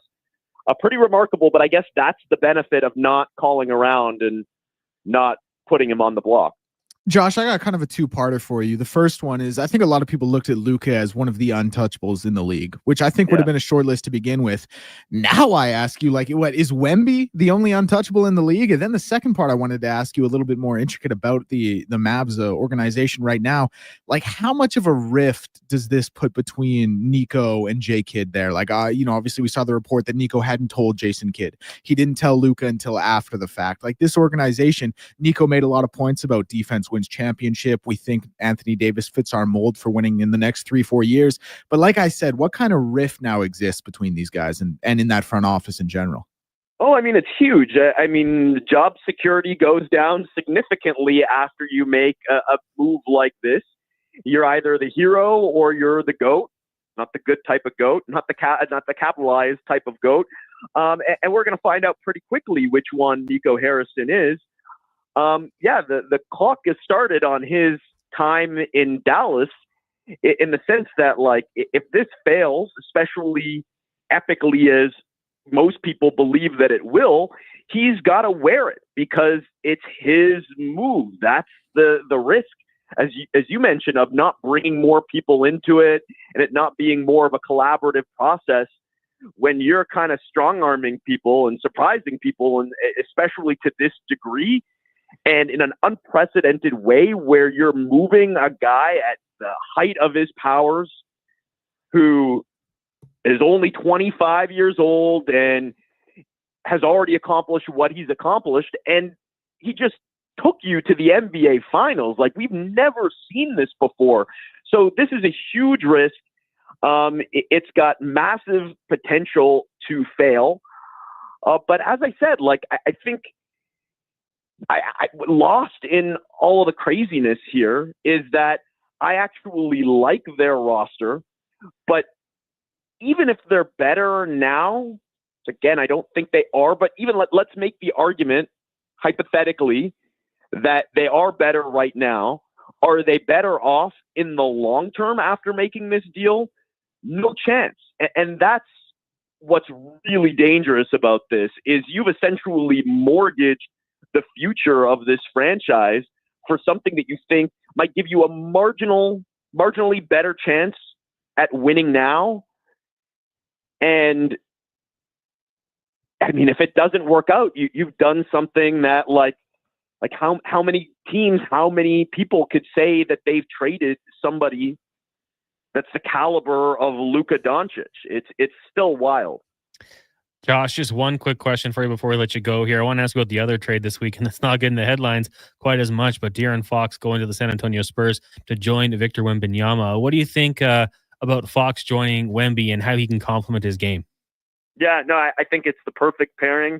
I think it's the perfect complement to Wemby, the perfect sidekick for Wemby, and good on the Spurs because they've acted pretty quickly here. I think a lot of time what happens when you inherit a young superstar is you look at the window, especially now in the way that rookie contracts work, where you've got them under contract for 4 years, then they can become a restricted free agent. You can match that deal. So you pretty much have team control for like at least 7 years.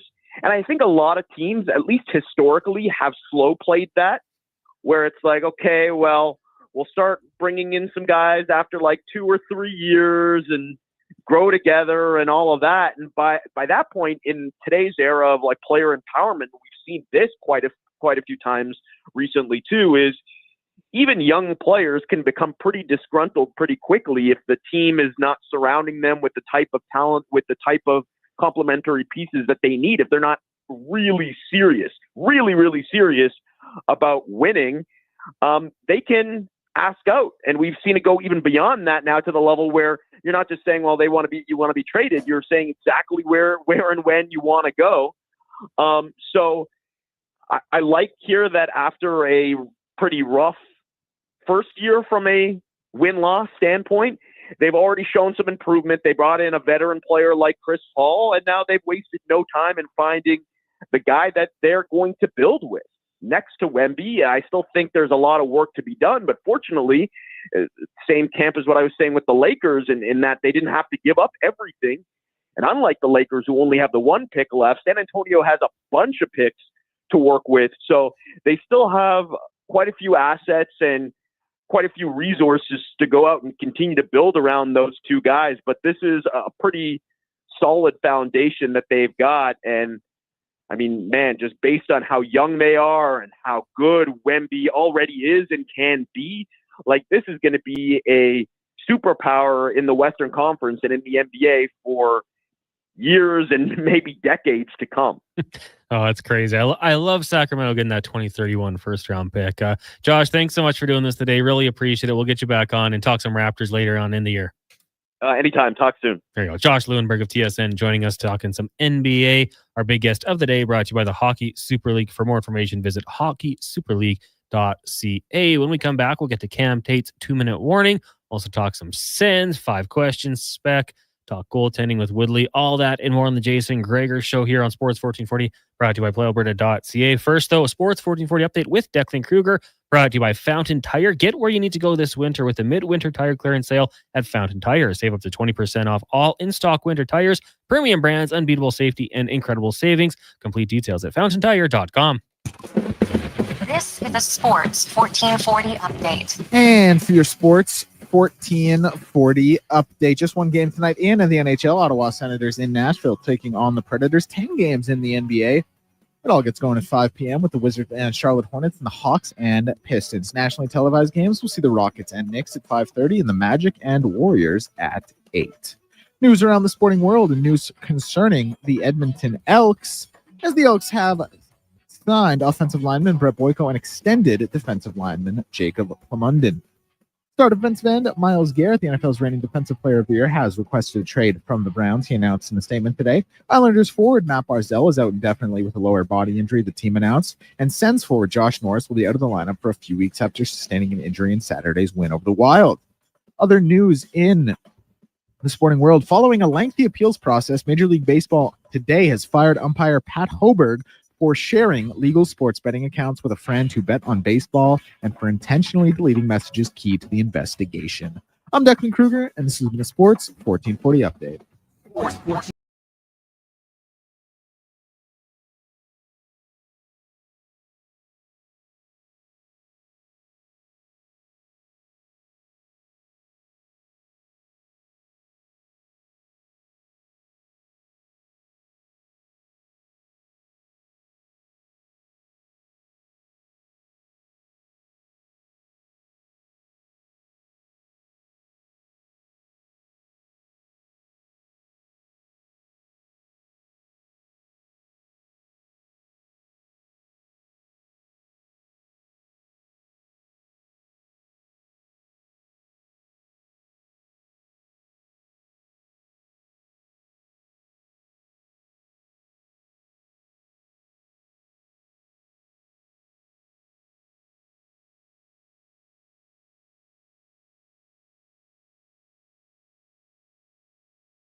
And Sports 1440.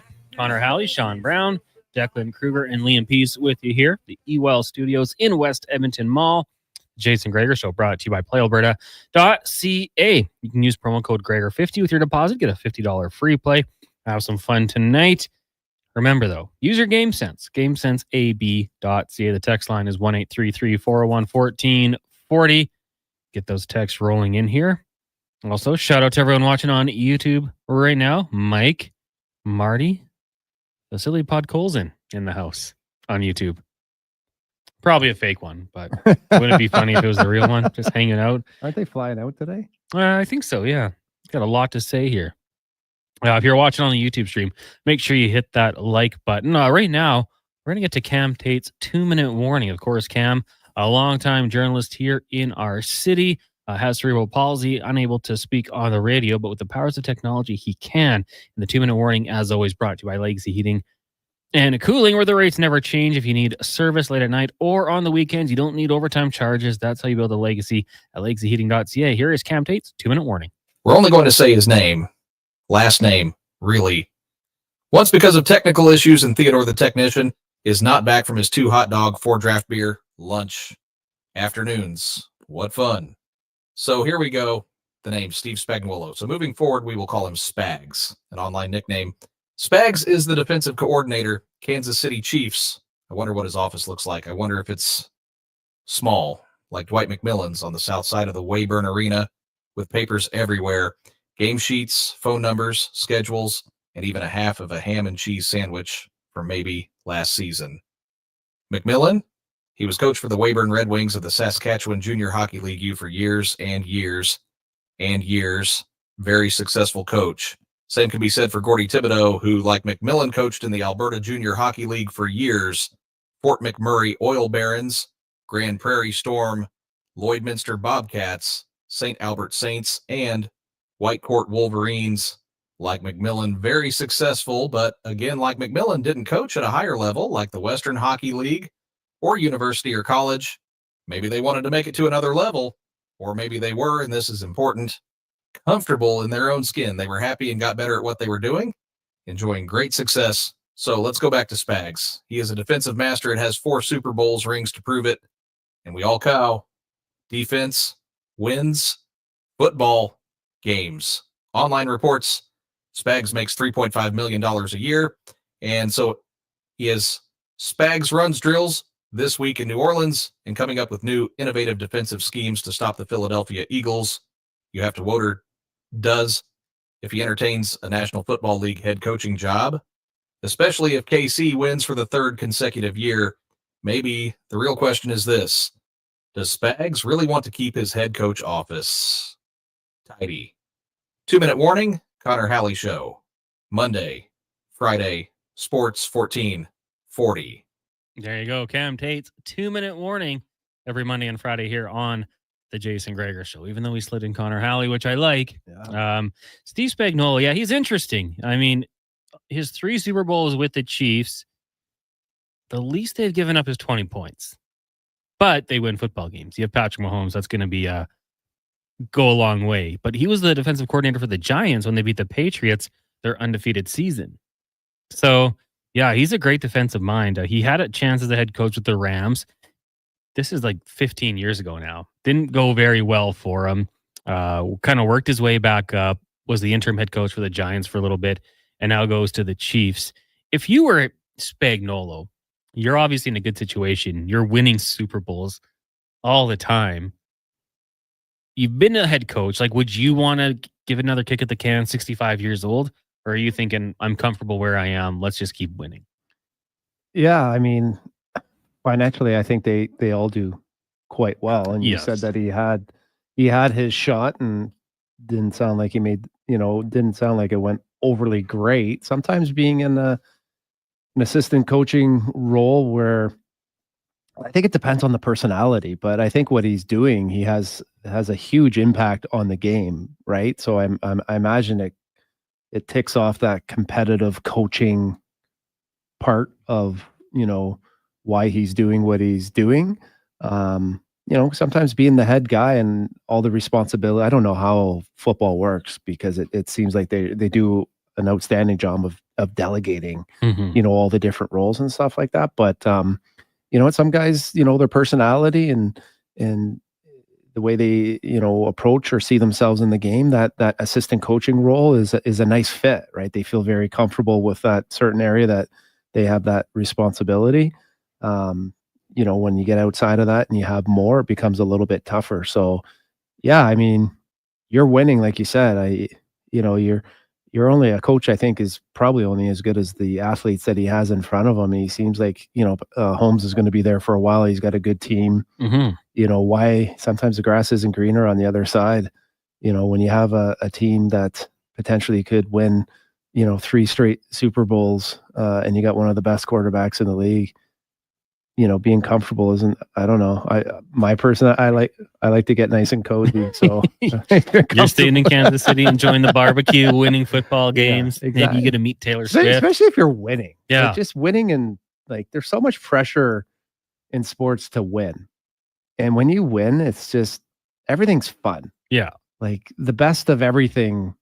You get the best of everything, like the attitude and everyone's demeanor, and life's good. And when you're not winning in professional sports, I don't care where you are or who's around you, it's miserable because everything's based off of that. So seems like a pretty cozy spot to me. Yeah. I mean, yeah, you're not a head coach, but you have everyone talk about it like, wow, defensive genius, a mastermind here with what he's been able to do. And, they've invested very well. They've drafted very well defensively, top to bottom. They've done a really good job. I think for me, if you're just getting a lot of responsibility and you feel like you're a part of the team and you're growing and you have an out, like everyone just, I think, would want to feel like you have you have influence on whether they won or they lost. And it sounds like he does. He's got a great role. And I think that would probably be the key to keeping a lot of coaching staffs happy, is making sure. That's probably one of the hardest things for a head coach to be able to do, is actually delegate and let someone do something and have the confidence in them to do it. I think when coaches have that confidence and are able to delegate, probably it would make their job easier, but it just, everyone feels valued. Yeah. And, I think, he gets interviews with teams as a head coach. He interviewed with the Jets this offseason, but the Chiefs are playing into February every year. So, I think you might go meet with them, but you can't officially hire him until the end of the season. A lot of teams want to get them hired as soon as possible. Yeah. So it makes it a little bit tougher. But yeah, I don't know. If I was him, I certainly would want to talk to him about a potential head coaching job. But if he has to fall back on staying in Kansas City, it's not so bad. Matt Nagy left Kansas City for Chicago. He was their offensive coordinator. Yeah. And this, I'll start a whole new tangent, but didn't work out well for him. Went back to Kansas City, found his footing. You have Mahomes and you have Andy Reid game planning the offense for you. Like, I think certain coordinators, just because they're part of a good team, they get really big looks at head coaching jobs. But for Spagnuolo, I think he'd be someone I'd like to talk to and just see what he would do different second time around, because he went to a Rams team. You're not often going to a good team when you're a new coach, right? You're going to teams that are struggling. Yeah. Hit the Rams team he went to was bad. I think they finished last in the league his first year, the Sam Bradford year. Their franchise guy turned it around a little bit, but the leash wasn't too long and he was gone the next year. Yeah, and it's a good point. I mean, sometimes, your first go around, you learn a lot about yourself and you have an idea of maybe some things that you want to do, but once you don't really know until you actually get into it. So I'd be curious, you never know someone's, itch to get back, to be like, hey, you know what, if I had another shot, I would definitely do this better. But when you do leave that, it's like musical chairs. I'm assuming, like, it's a great situation in Kansas City, and if you leave, there's another guy looking for your spot, and it doesn't, for as great of a job as he's doing, there's another great, there's someone else, pretty good too, that's going to try and slide in there and make a name for himself. Is that opportunity going to be there? Right? Jobs are hard to find. Jobs are hard to get. Even when you're good, sometimes it's just timing. Right. Yeah. And, so do you leave, and is that spot there? I'm not sure, but you never, like I said, you never know that itch if you especially if you didn't have a ton of success that first go around, we all have an ego. Yeah. You remember, right? Yeah. Yeah. But I think you said he's 65. That's not young. When you were coaching the Oil Kings, assistant coach, right? Yeah. And then what did you do in the AJ? Coach and GM. Head coach? Yeah. So like when you're assistant coaching, are you kind of thinking like, oh, I could do the head coaching job? Like there's a little more responsibility and things you might do differently?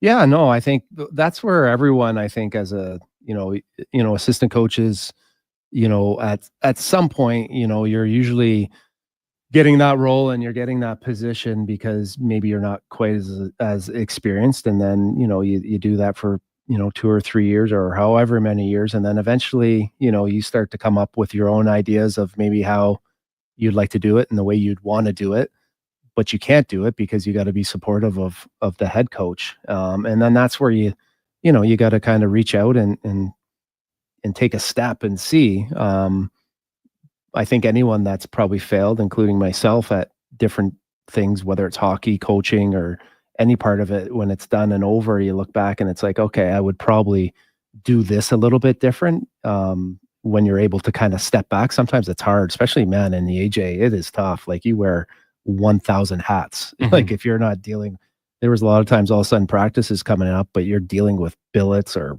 like you name it, you're dealing with it. And I give a lot of credit for, a lot of those guys that, Sean Martin, Andrew, and Canmore, a lot of those guys that have done it year after, like for numerous years.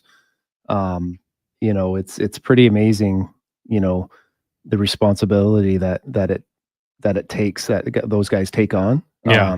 But yeah, it's, I think every coach at some point, wants to kind of cut his own teeth and be like, hey, I think I can do it. And it is not easy, for sure. You need a lot of experience. You need a lot of, you got to make sure you know a lot of people because you're going to have a lot of questions. And a good mentor definitely helps with something like that. Lots to get to still on the show today. We are going to talk some Ottawa Senators coming up next.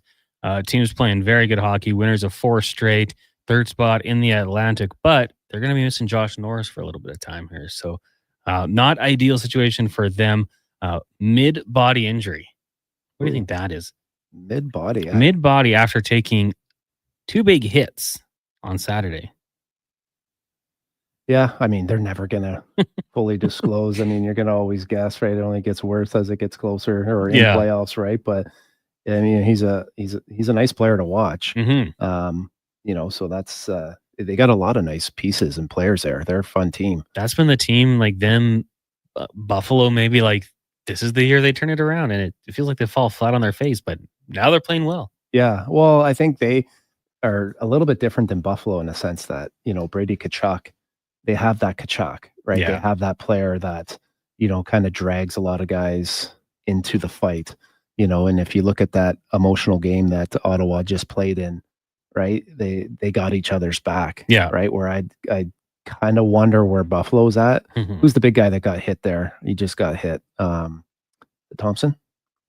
Did he get Tage hit? Thompson?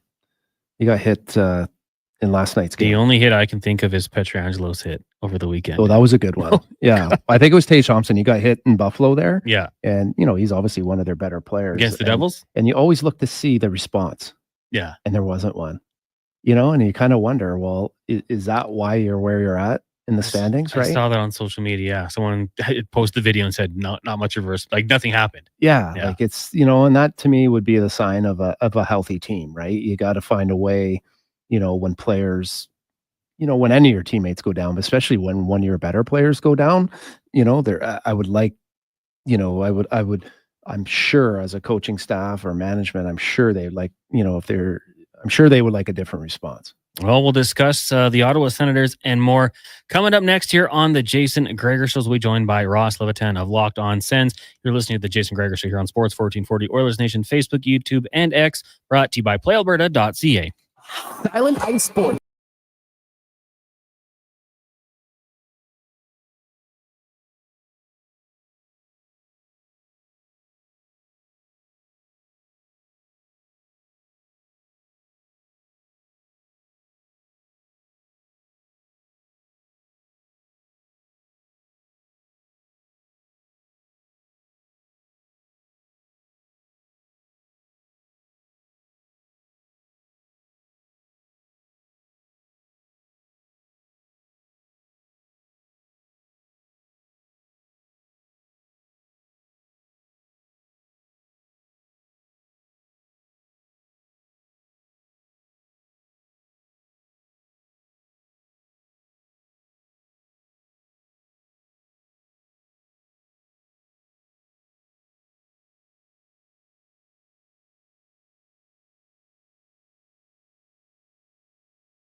.425, welcome back. It is the Jason Gregor Show here on Sports 1440. Connor Halley, Sean Brown, Declan Kruger, Liam Peace with you here at the Ewell Studio in West Edmonton Mall. The Jason Gregor Show is brought to you by PlayAlberta.ca. Lotto Max, an estimated $10 million tomorrow. You can get your tickets at PlayAlberta.ca. Remember, use your game sense. Stay within your limits. All right, now we're going to go in the room. Brought to you by Action Electrical. They're the most diversified electrical contractor in Alberta with 4 divisions in project, service, tag, and solar. For commercial or residential, contact them today at actionelectrical.net. We're going to talk some Ottawa Senators as there's only one game tonight. Sens and Preds. We're joined by Ross Levitan, covers the team for Locked on Sens podcast, also Sens Central. Ross, good afternoon. How are things going? Going fantastic. Always a pleasure to chat with you, Connor. Yeah, glad to have you on here today. And I mean, the Ottawa Senators this season, after years of waiting, it seems like it's paid off because right now, sitting third spot in the Atlantic. I think a lot of us, well, I won't speak for everyone, but I'm hoping the Sens can hang on and get into the playoffs because I've been rooting for them and this turnaround for a while here. What's been the biggest difference this season going back to the last couple of years where, they just couldn't turn that corner? Yeah, well, they finally put us on Prime Monday Night Hockey. It's kind of funny. They were 8-11-1 before their first time on it. And then ever since, man, 29-3. They've really turned the season around after November 25th. It was a lot of a learning curve, I think, for Linus Ullmark, or an adjustment when he came over. Really struggled in the first 10, 15 starts, and Anton Forsberg as well. It felt like a little bit of shades of last year where Korpisalo and Forsberg had the worst goal saved above expected in the entire National Hockey League. And then all of a sudden it started falling into place. Ullmark went on an 8-0-1 run, obviously left the game in Edmonton on December 22nd, and he's just reactivated tonight. Not getting the start. They're saving him because Ottawa plays in Tampa tomorrow and Thursday. One of those rare, you play 2 games in the same building on the road. And we know in the standings, Ottawa, Tampa, right neck and neck. And Tampa's gone out and added Ryan Donato right now. So they're kind of looking to make a push here in the standings. Ottawa, though, to answer your question, it's not just Ullmark. It's whoever's been in goal for the Ottawa Senators. Levi Marilainen was just sent down to make room for Linus Ullmark. And that was a tough pill to swallow because it's just a waiver situation keeping him out of the NHL. You don't want to lose Forsberg potentially on waivers and then be in a situation where you've only got 2 goalies healthy in the entire organization, with Mads Søgaard suffering an injury down in Belleville. So for now, Levi Marilainen's the odd man out, and he was fantastic. Tied a franchise record with 3 shutouts through his first 12 games. Tied for second in the NHL in save percentage among goalies with at least 10 games with Connor Halley. I was saying that to some Jets fan buddies. They couldn't believe it. And they're just getting a bit of timely scoring. A lot of guys on slumps recently, but they're looking to break out of that now. Brady went 11 games with 1 goal. He scored last game. Felt like a slump buster game against Minnesota. They win 6-0. So hoping the offense can keep it rolling, but in years past, they haven't been able to keep the puck out of their net, Connor, and they're finally able to do that now with one of the best goals against averages in the league over this stretch since November 25th.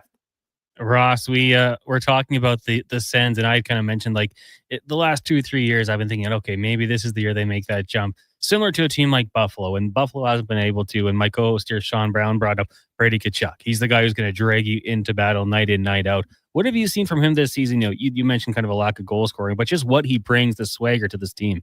Yeah, certainly. And I would co-sign that. The one thing I'd say about Brady Tkachuk, and I'm like the biggest Brady guy going, and I just think that he brings it not only with his game, but the way he handles the media, the community. He's got his foundation here now with the Boys and Girls Club. They do the skate. Like, he's really immersed himself into the Ottawa community. And that's a big part of why Sens fans laugh it off whenever another fan base wants to, try to get their hands on him. 31 teams in the league want to get their hands on Brady Tkachuk, and Ottawa's lucky to have him. And it's easy to draw parallels, whether it was his dad leaving in a contract dispute from Winnipeg way back in the day, or his brother leaving Calgary as an RFA to go to Florida and head back to the States. I truly believe Brady Tkachuk cares about the legacy that he leaves in Ottawa, and I think he's in it for the long haul. There was also the change in ownerships, which really felt like it reset the clock on guys' patience level with where this team was going to go. They see the off-ice changes, whether it's the gym, the attempt at the new arena downtown, all these things. But really, winning solves everything. And there were a lot of games last year, and it's almost become a running thing where if the Sens are down 3 or 4 goals at the end of the game, Connor, there's a good chance that Brady's getting a 10-minute misconduct and his temper might get the best of him in certain situations. We've seen a lot more maturity in that aspect of his game. And again, they're not losing as much, so it doesn't, multiply the anger and the anxiety within you when you're not doing well. But he is the emotional leader on this team, but he's picked his spots a lot better. Only 2 fights this year. And going back the last couple, he's been a guy that's usually around that 7, 8, 9 mark. And I think he's done a lot better of a job at handling the highs and lows in a game. And you could say that the team's kind of built off that too, because they play hard like he does, but they're not as high and low. Like 2 games ago against Washington, they win in overtime, but they let a 2-goal lead slip in the third period. 9 times out of 10 in the past, they lose that game. So for him to be able to maintain his composure through all this, the points aren't as high as they maybe would have if you look at a classic trajectory of a point producer. But as that's coming down, he told us this summer on Locked On Sens, like he wants to be a plus player. He wants to be a guy that you can rely on late in games. His defensive game has been off the charts better than it's ever been. So they're going as he leads, and every Sens fan would say they hope he's a member of the team for a long, long time. Ross, what can you say about Travis Green, the coach? You talk about managing the highs and lows, and he's got a lot of young horses to work with. He seems like he's done just a super job. But what have you seen from this point of the season? Yeah, other than Daniel Alfredson, who's obviously an absolute legend and can have whatever job he wants in the organization for life, it's a completely new coaching staff. They've turned over everybody in the past year or so. And bringing in Travis Green, he goes and gets his old buddy Nolan Baumgartner to run the defense. And it just feels like it kind of wipes the slate clean. They had Jacques Martin come in, who's still an advisor, so I shouldn't say they completely cleaned house, but really they did when they let DJ Smith go. And then Jacques Martin came in, and it was all about implementing a structure so they wouldn't look completely lost in their own zone. Now they've graduated to the next step, which is bringing in a younger coach. They always say coaches typically do better on their second opportunity in the league. They can learn from their mistakes. I know at times he was an interim head coach, just like Jacques was last year in New Jersey, but I really love what I saw from Travis Green so far this season. There's some things offensively where you'd like to see the goals for come more consistently, but every Sens fan, all they wanted was to stop allowing 4 goals per game, and we're seeing that really pay off with kind of the way he's structuring this team. So I'm a big fan of how he's running the bench. He's not afraid to sit guys for a period or so, but he's also giving them a bit of creativity and freedom to do things on the ice. So huge fan, and that's a great call out. It's not often the coach gets a whole lot of credit, and he's been a big reason for the turnaround in Ottawa. Can you maybe talk about Thomas Chabot? He's not maybe putting up maybe as many numbers as he's done in the past, but he seems like his overall game is solid, and he's having a great season. Maybe talk about him a little bit. That's a great point, Sean. And he's been a guy who's been through the lows of lows, leads this team in games played and in terms of active players on the all-time franchise leaderboard. And he's seen some dark times. So I think that he's been wearing a letter for years for this team. And he's one of those guys where he's not going to be the emotional leader on the team. He's kind of calm, cool, collected, that type of defenseman. But they've been begging to find a partner for him. They tried it with Chychrun. It just didn't work. 2 lefties and both guys wanting to jump up into the rush, wanting to make plays. So easy to look at the offensive numbers that Jacob Chychrun's producing and say, wow, Ottawa got fleeced in that trade. But they needed a veteran stay-at-home righty that could stabilize Thomas Chabot. And Nick Jensen, who's out with injury still, and he was playing through something, you could tell, for about 2 weeks before that. He has been the perfect fit alongside Thomas Chabot. He allows him to have freedom with the puck. And the points are down, but he's playing much better than I've ever seen, making fewer mistakes on the defensive side. And just like a guy like Evan Bouchard, you don't want to take away the offensive creativity and production, but if you could get, not losing shifts when you're in your own zone, time in, time out, you're almost counting that as some goals where you're taking them off the board the other way. He's been fantastic for the Ottawa Senators and has come up big in some moments as well. He scored that winner against Washington, had all day, all night, had time for a coffee in front of the net before any Washington Capital was going to come around him. But there's another guy who's never been a plus player in the NHL, never. got to -3 last year. I know plus minus isn't everything, but when you've been in the league now 9 years and you've never been a plus player, it's time to, work on that. And he's doing really well. And I know wins above replacement isn't a very common stat in the NHL, but I'm pretty sure it's like Leon Draisaitl and then Thomas Chabot this year. Like, he's a guy who's really come into his own, and it's great to see, because for those guys, Brady as well, who've been here through it all, you can tell it's weighed on them, just the way they talk to the media. So I think it's huge that it's also huge that Jake Sanderson, the NHL's third star of the week's here, and really taking pressure off him, because there was a span, I think, of 3 years where he led the NHL in average time on ice per game. Now he's down to 22 minutes. It's more manageable, and he's taking a full advantage of those better looks within a game. Ross Levitan, host of Locked On Sens, joining us here on the Jason Gregor Show, and on the Gregor theme. Noah Gregor moved to the long-term injured reserve. Nick Cousins going to be out for a little while here. Nick Jensen not going to play tonight. Joshua Norris, the latest Sen to get hurt. It looks like he's going to miss a few weeks per reports. How have you seen this team respond to the injuries that have impacted them this year?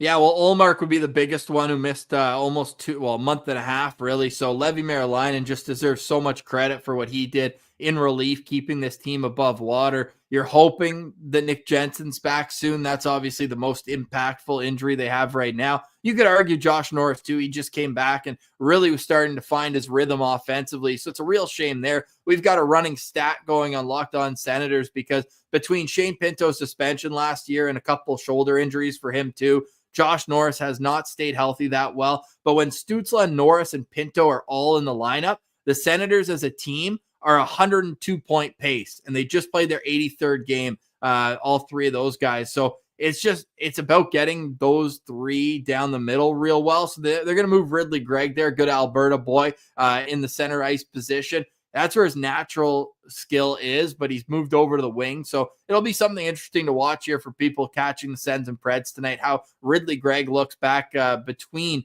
He's going to play with David Perron and Drake Batherson to start tonight. Batherson broke his 9-game goal streak, drought, I should say, last game. So they're managing, and that's all you can ask. And Noah Gregor has actually been a great addition to the team. He brings so much speed and that sort of, it's something the forward group really on the wings doesn't have in Ottawa. They've got a lot of guys who play well along the boards, and I think are smarter players. Michael Amadio would be a good example of that, but might not have the boots that others do. So they miss Noah Gregor. They got a lot of Alberta boys on the team, actually. Cole Reinhardt's gotten an opportunity to play a bit this year. So they're managing, but I'm looking at teams in the East from Philadelphia, just teams making moves, right? And Carolina obviously had their big Rantanen addition. Mentioned Ryan Donato to Tampa. So I think Ottawa should be in that market too, just to add a little bit more quality depth if they're going to be able to make a push down the stretch, because they're third in the Atlantic, but boys, by Thursday, they can be out of the playoff spot altogether. It's so tight right now, but they're holding their head above water with all those injuries. One more local boy, Zach Ostapchuk from St. Albert here. What have you thought of his progression this season? He's awesome. And the numbers wouldn't show exactly how good he's been, and it's been in a liberal role. It's been in a little role. He kills penalties, uses his stick really well. He's the kind of guy where I think teams are going to be calling about him if Ottawa wants to make a move to add now and help right now. I think not untouchable, but he's a guy who I think management would be hard pressed to move. I think in a perfect world, he'd be a guy who goes back to Belleville and is able to be in a top 6 role there, maybe get a few more puck touches, different looks, more important roles within a game. But long-term, man, he's long. He can fly. He fights. He hits. He's a really impressive player, and still just 21 years old. So I think he's got a lot of room to grow here as the years go on. We'll see how many more games he gets in the NHL this year, but long-term, I think he's been he was kind of a guy where people thought they reached on him at 39th overall, early second-round pick, but he's looking like he's going to pay nice dividends for them going forward. Ross, before we let you go, how's little one doing? Unreal. Yeah. I mean, I told you November 25th, that was the day Ottawa kind of turned the season around. That was the day my daughter was born as well, first one. So we're saying that she's the slump buster for the Senators. She hasn't lived through the pain and suffering that we all have. So, no, thanks for asking, man. Everything's going great at home. Maybe a few sleepless nights, but wouldn't trade it for the world. Good to hear. Good to hear. Russell, thanks for doing this today. I appreciate you coming on, and we'll get you on again later on in the season. Yeah, all eyes on Ottawa tonight. It's a rare thing, right? One game in the league, so we're looking forward to that. Thanks for having me, Sean, Connor, and anytime, you know where to reach me.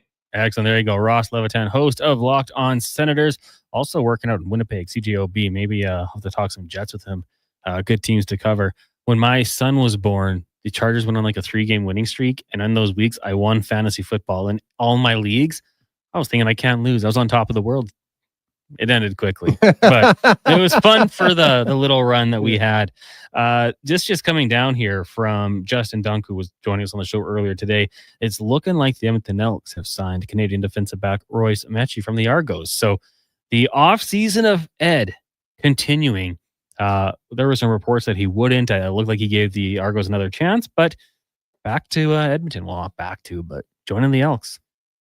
Secondary's getting rebuilt pretty well. I seen a tweet there about a number. I don't know how many guys they signed, like 7, and out of them, I think there was 4 or 5 like Canadians, and now it sounds like another Canadian. That kind of excites me, right? It's a Canadian football Canadian Football League, right? And it's nice to see the Canadians, getting an opportunity, and the Elks to me seem like they're one of the original franchises that has so much history, and they're kind of putting, the excitement back into Edmonton here. Yeah, I mean they talked about it. Chris Morris want that the Eskimo way, like the way they used to do things. Well, you bring back Ed Hervey, he's building, like you say, the Canadian roster spots are massive. Yeah, a couple starting offensive linemen signed, 2 now looks like starting defensive backs Canadian. That's huge. So looks like per Justin Dunk, Royce Mechie signing with the green and gold. We'll take a break here. When we come back, we get to 5 questions with Declan Kruger. It is the Jason Gregor Show. Connor Halley, Sean Brown, Declan Kruger, and Liam Peace with you here on Sports 1440, Oilers Nation, Facebook, YouTube, and X, brought to you by PlayAlberta.ca. At Hughes, it's all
back. It is the Jason Gregor Show here on Sports 1440 and Oilers Nation Facebook, YouTube, and X. If you're watching on Instagram, then you're probably on the Sports 1440 account, and we appreciate you tuning in today.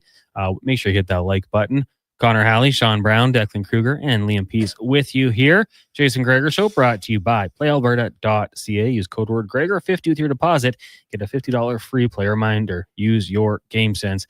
Know your limits. Stay within it. 1-833-401-1440. That is the text line. So get those texts in here as we get to 5 questions. Whenever Declan asks a question, we want your feedback as well. 5 questions brought to you by The Brick. Shop like an insider with The Brick's friends and family sale. Right now, save up to 25% off sofas, love seats, matching chairs, and sectionals at The Brick and thebrick.com. It's time for 5 questions on the Jason Gregor Show. Okay, question number 1. Luka and AD trade. We've talked about it quite a bit, talked about how shocking it was, but what does this do, in your opinion, for the Lakers and Mavs this season, but also 5 to 10 years down the road? I think it's great for the Lakers that they got a young superstar that they're going to have for quite a while. To me, Anthony Davis is a good player, but a little further on in his career. So the fact that, they got the Lakers have LeBron, who's, coming towards the end, and now you got another great superstar that you can continue to build around, seems like a great situation for the Lakers. Yeah, and you know what? Like, it's funny because I feel like we've kind of been souring the name of Luka Doncic. It's like, oh, his conditioning might not be the best. Well, maybe there's something in LeBron that rubs off on him. Like, we know how much he takes care of his body, the investment he puts in, the money he spends. Guy's like, what's the official age now? Is he 40? 40. Turned 40 on December 31st. Still doing it. Like, that's ridiculous at a high level. So, yeah. I mean, if some of the work ethic rubs off on Luka, that'd be great. But Luka took his team to the NBA Finals. Yeah. This guy's a stud. I absolutely love it for the Lakers. Like, I don't know how it happened. We need a 30 for 30 on this in like 20 years, even just a 30-minute documentary of how it all came to be. But Declan, I love this for the Lakers. I think it's going to go great for them long term. Yeah, I mean, the Lakers, they went from Jerry West to Wilt to Kareem and Magic to Kobe and Shaq to LeBron and now to Luka. Like, just the most spoiled fan base ever. Question number 2. Myles Garrett has requested a trade. Where would you like to see him go, and what would be a reasonable trade package? Well, I would love to see him go to the LA Chargers. This is one like Chargers fans have been photoshopping for months, thinking that this could be a possibility. I don't know. 29 years old. He'll be 30 by the time next season wraps up, but he really hasn't showed any signs of slowing down. It's going to cost you a first, I'm sure. And I guess maybe it varies team to team. Like, if you could send back a young pass rusher to try to help the Browns, maybe that's something they want, so there's no drop off. If I was a Chargers fan, I'd say first round pick and maybe Tuli Tuipulotu, and hope that gets enough. You probably have to sprinkle in some more picks. Second pick, Myles Garrett, he's all pro. He's one of the best players in football, taking away position. He's just that good. So I think it's going to be a hefty price, but every single team should be making a phone call to see what it's going to cost.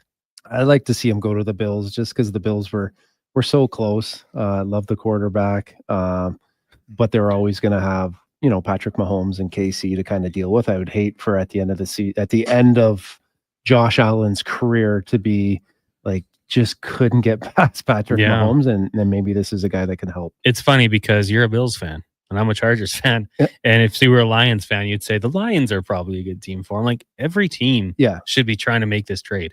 Well, I mean, there's only so many impactful players out there. So, you know, anytime they come available, I would just like to see, Cleveland get enough back to put them kind of back on the map.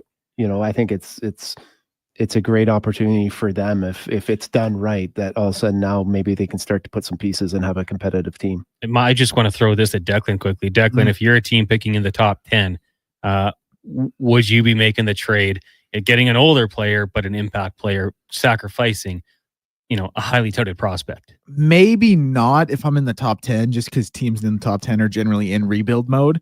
And when you look at some of the edge rushers who could be there, namely like an Abdul Carter, you hope he turns in to Myles Garrett.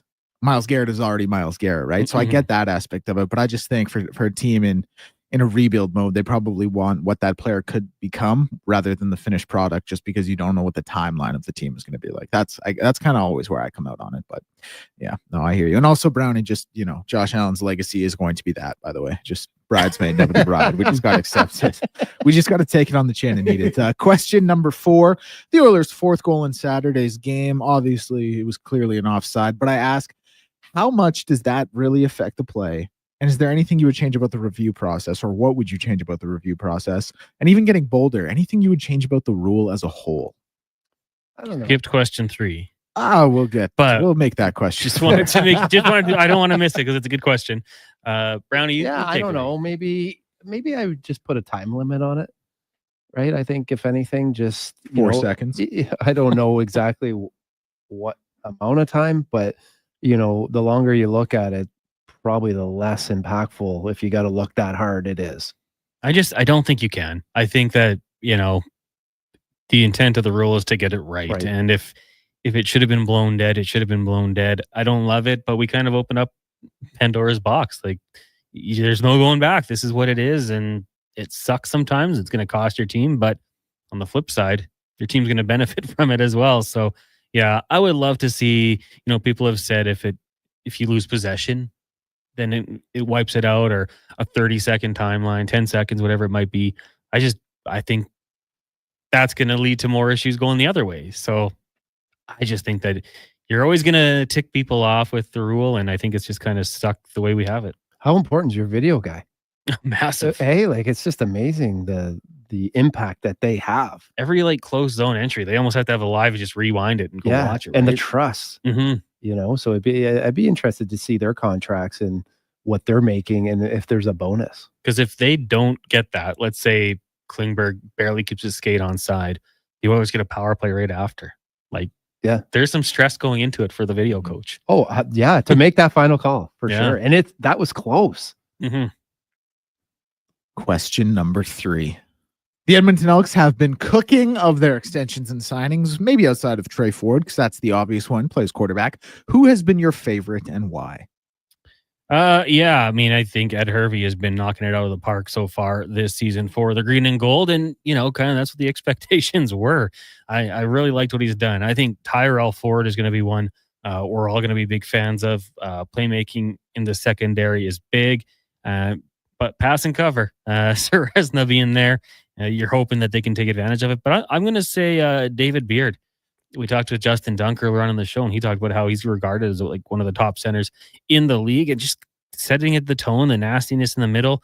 Guy who's been here, he played with the team in 2015, won a Grey Cup. I love they bring him back, and I think that's a direct cause of Ed Hervey. I'll go with the obvious Ford. I think that obviously getting him and the excitement around him, and the fact that they just signed another Canadian today. I don't know.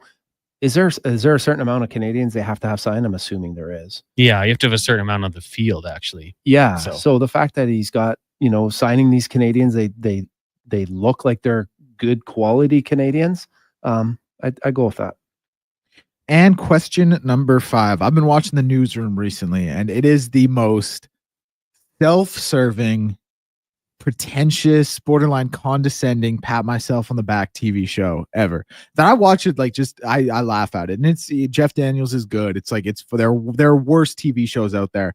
But I essentially hate watch it just to laugh at it. So I'm asking you guys, do you have a show that you couldn't stop watching, that you were watching as a hate watch, or to laugh at, not laugh with? Brownie, you got any? You watch a lot of TV shows. Yeah, both you and I. Yeah, I don't know. I'll just go back with the Bachelor. For me, was always something I find mindless, funny. Anyone that has the jam to go on a show and kind of show their game, on camera, good or bad. I love just watching these guys sucking face with all these different girls and playing. Trying to find their love. The Bachelor is the best concept ever, because it's essentially a dude being hey, I'm talking to a girl, hey, I'm gonna take me and you, put us in a house with 20 other dudes, and you're still gonna want to choose me. The bravado to have to go on that show with that mindset is incredible. Love the concept. Yeah, it's just funny, and they go out on. Could you imagine dating and I can imagine dating being hard enough as is, never mind having a camera crew with you, right? I'm not allowed to watch that with Ashley because I make too many comments. Oh, really? There was once a guy was getting they're like, oh, he's just here for the fame. I thought all of you guys are here for the fame. Like, that's why you go on this show. Are you kidding me? Declan, to your question, can I give you 3? Yeah, oh, please. More the merrier. Manifest. I don't know if you guys ever saw that show. I've been wanting to start it. I saw it on like Netflix recommended. Yeah, I've been it's meaning to start it. Yeah. kind of a cool concept, I guess. Then I don't even think I've actually finished it, to be honest with you, but it got really bad and we were just watching it because we thought we had to. Dexter, the final season, hated it, but watched it to see how it was going to wrap up, and Lost as well. Now, Dexter and Lost, I'll say, started off so good, but then as they went on, it kind of went downhill. Yeah. But I had to see how it finished. So those would be Dexter and Lost are the big ones for me. What do you got, Declan? Just the Newsroom. Every other show that I haven't liked. Breaking Bad? No, well, that was the best. That was the best show ever.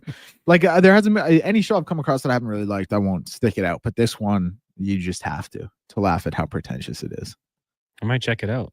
It's so I can't even describe it. Maybe off air. I was watching the OJ yesterday. The Netflix one? Yeah. Yeah. That was That's the documentary stuff? Yeah, that was kind of interesting. To kind of see all the information that was kind of missed, and yeah, it's kind of just because I don't know, were you watching that? I think we were all watching that at some point. I don't think I was old enough to appreciate it, but I have watched the FX show, and I do. That one was great. Yeah, the FX one I really did enjoy, but yeah, that's probably one on the list. Have you finished it? No, we fell asleep we have about half an hour left of it. So Okay. we'll probably finish it maybe tonight or something like that. But yeah, I don't mind watching some of that mindless stuff before you go to bed. Just kind of puts you to sleep, really. Turn the brain off. Yeah. All right. Well, Brownie, you're done. Unless you Yeah. want to hang around, you're always welcome to. I'm going to get back. Connor, you're doing a great job. Go start that car and heat it up a little bit. Yeah, true. Again, I forgot to go start my car during one of the breaks. I might go do that now. Yeah, if I can remember. might not start in another couple hours. 2 games for the Oilers, Blues, Hawks. Do they win both, split, or lose both? I say they split. I'll say they win against Chicago, lose against St. Louis. All righty. Well, we'll see what happens. We'll be back next Monday with Gregor. Absolutely. Awesome. That is Sean Brown, former NHLer, co-host on the Jason Gregor Show every Monday from 3 till 5. Still to come on the show, we got Speck and Kevin Woodley from In Goal Magazine. But first, we're going to get to a Sports 1440 update brought to you by Booster Juice. Booster Juice is giving out free drinks this February. 2 names will be called each day on social media and the Booster Rewards app. If your name is called, you get a free smoothie, fresh juice, or Booster mixer. Today, Ryan and Nicole. Go make sure you follow them on social media and download the Booster Rewards app today so you don't miss out on a free drink. Here is Declan Kruger. This is a Sports 1440 update. And for your Sports 1440 update, one game today in the NHL gets going in about half an hour's time here. Nashville playing host to the Sens. The line for that one currently Nashville at -135 and the over and under set at 5.5. NBA schedule, 2 games kicking off the action in just a minute's time here. Wizards in Charlotte to take on the Hornets, and Hawks and Pistons to take on Detroit. Other notable games in the NBA today, we'll see Houston and New York, San Antonio and Memphis, Milwaukee and Oklahoma City, Orlando and Golden State, and the late game will be Phoenix and Portland. Myles Garrett, the NFL's reigning Defensive Player of the Year, has requested a trade from the Browns. He announced in a statement today, Islanders forward Matt Barzal out indefinitely. Sens forward Josh Norris will be out of the lineup for a few weeks after sustaining an injury in Saturday's game. Danny Ainge, the Utah Jazz GM, reportedly had no idea he was helping the Lakers land Luka Doncic, and by the time he found out, it was too late for him to do anything about it. That was a quote from him. Following a lengthy appeals process as well, MLB announced that it has fired umpire Pat Hoberg for sharing legal sports betting accounts with a friend who bet on baseball. Elks news is offensive lineman Brett Boyko has signed, and defensive lineman Jacob London has extended with the club. I'm Declan Kruger, and this has been a Sports 1440 update.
Gregor Show here on Sports 1440, brought to you by PlayAlberta.ca. Lotto Max tomorrow, an estimated $10 million. Get your ticket at PlayAlberta.ca. Connor Halley, Declan Kruger, Liam Peace coming to you live from the eWell Studios here in West Edmonton Mall. It is cold out there. Just went outside to start my car and it started.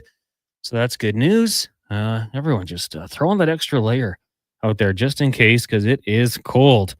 Oilers off today on the road, I believe, heading out. I think they traveled. They will confirm that with Spec in the Spec Report, taking on the Blues and the Chicago Blackhawks in the next couple of days here. The Spec Report brought to you by GS Construction. They specialize in underground infrastructure. They make your life more enjoyable with running water and indoor plumbing. They're the grinders of construction. GS Construction. Spec joins us here. Of course, Mark Spector of Rogers Sportsnet, full title. Spec, how you doing today? Good, Connor. What's going on, man? Oh, you know what? Just trying to stay warm. How are you doing? Just trying to stay warm. That's kind of the popular sport here in Edmonton right now, huh? Do you walk to the rink ever, or? Well, not in this weather. Not in this weather. No, I live close enough to ride my bike there when in spring and fall.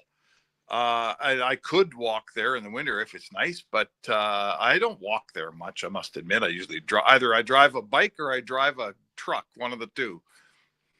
I don't blame you. And I would be taking the truck today. It was freezing out there.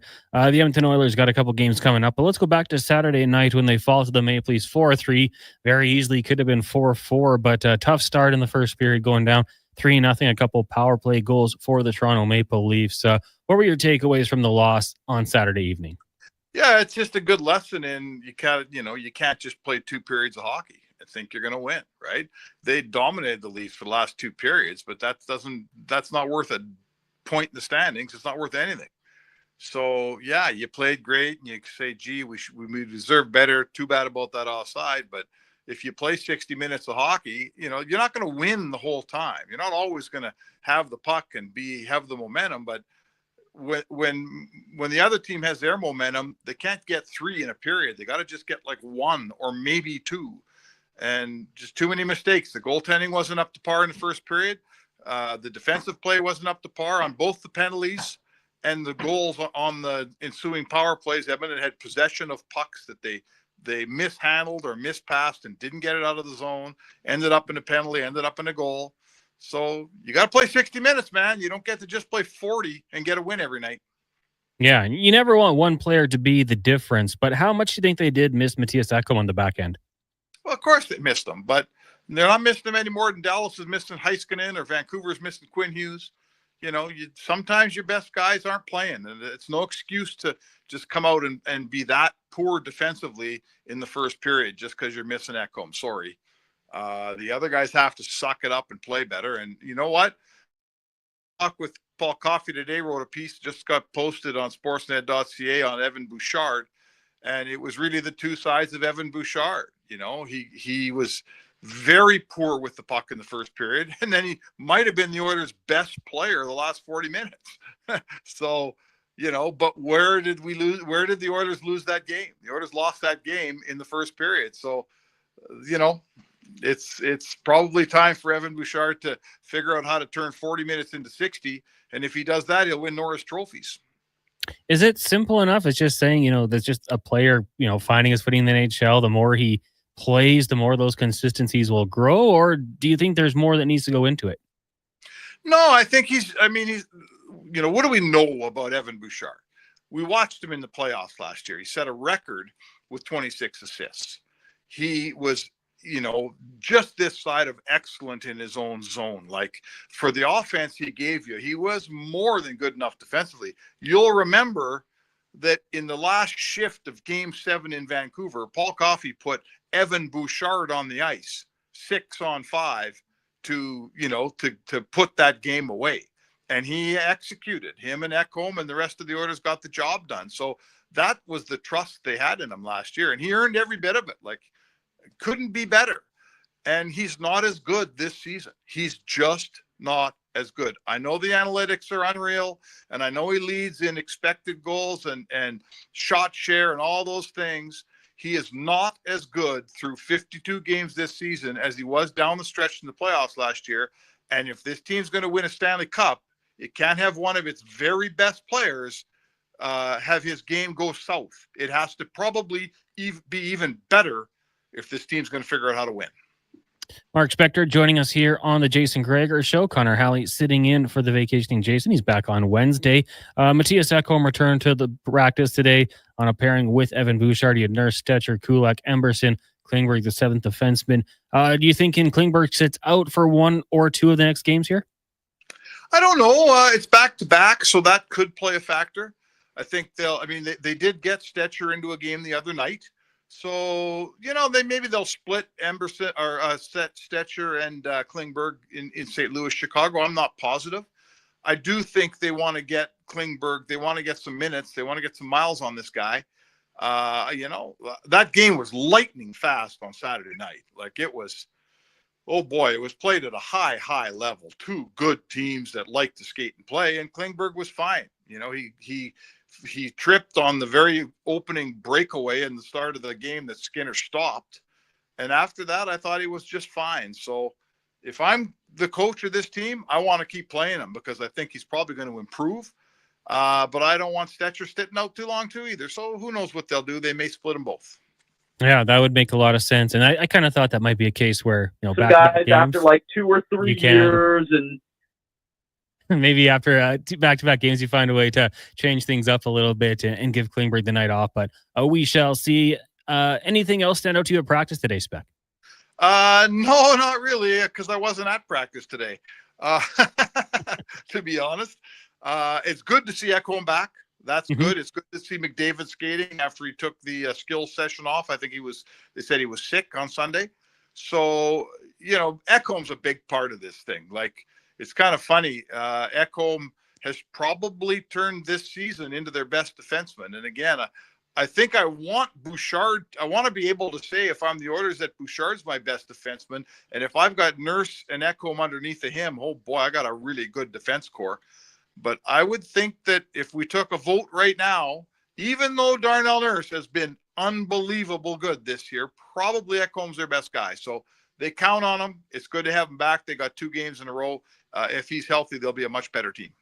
Now, Spec, we were monitoring the situation out in Vancouver for a long time. They finally pulled the trigger. JT Miller sent to the New York Rangers.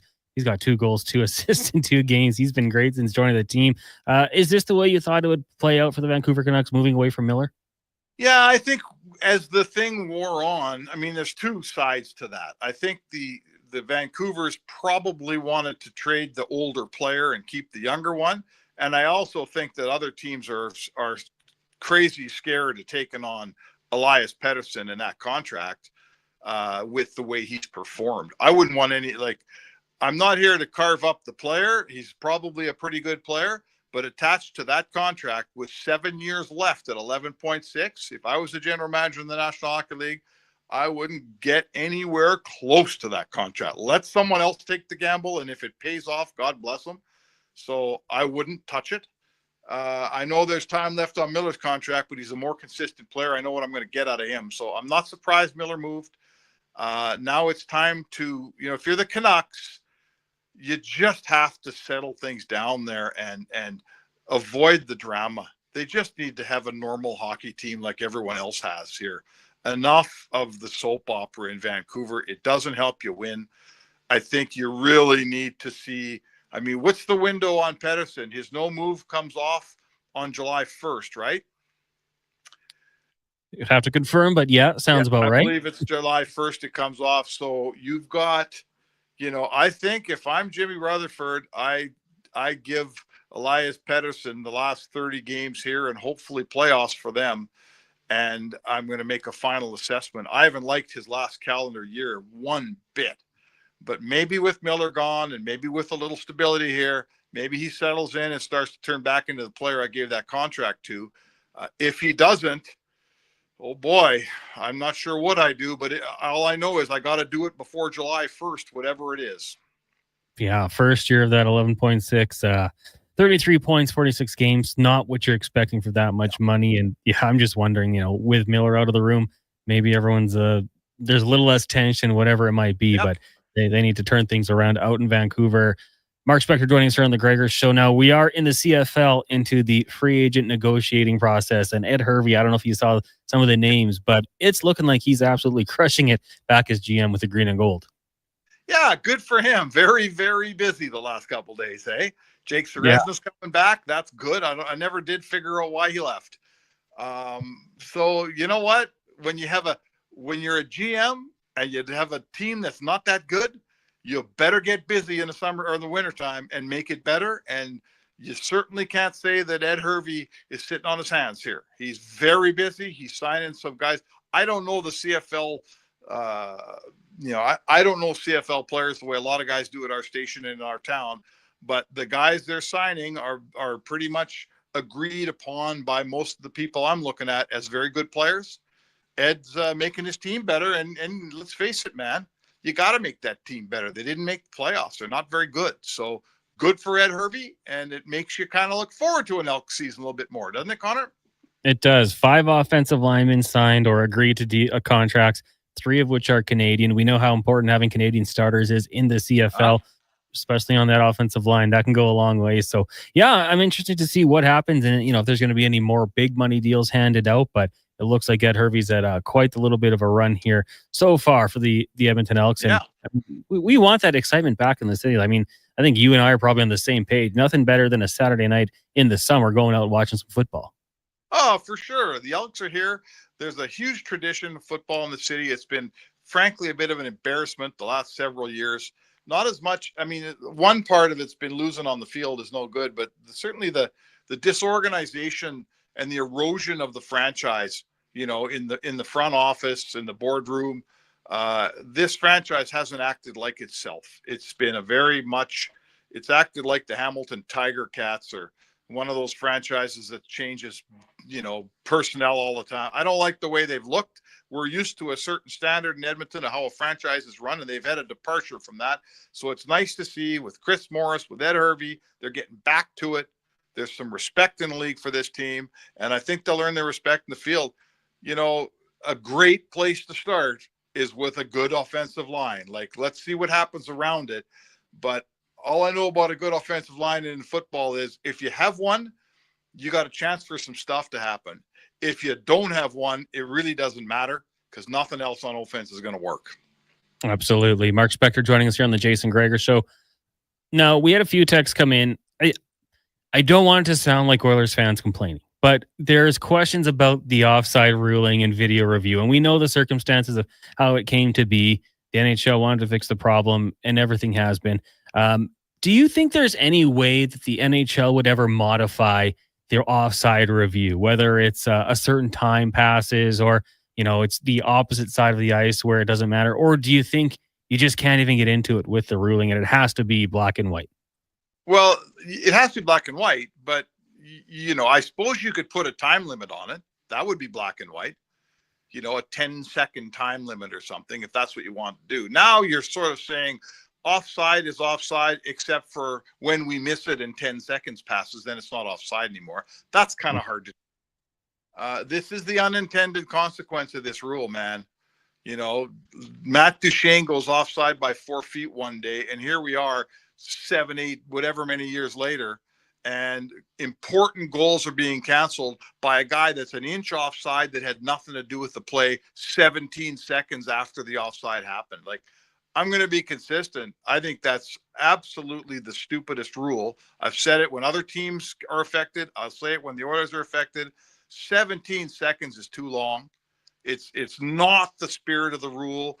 The Leafs had many chances to get the puck and clear it. They probably had it on their stick at one point. I hate the rule. Are they going to change it? I doubt it. I'd like to see some kind of a 10-second rule personally. 17 seconds. I mean, that's a crazy amount of time in hockey to be going back and digging that up. And I don't like it one bit, but it's the rules. And like Corey Perry said the other day, you learn offside when you're 5 years old. So maybe figure that part out and don't go offside in the first place. How about that?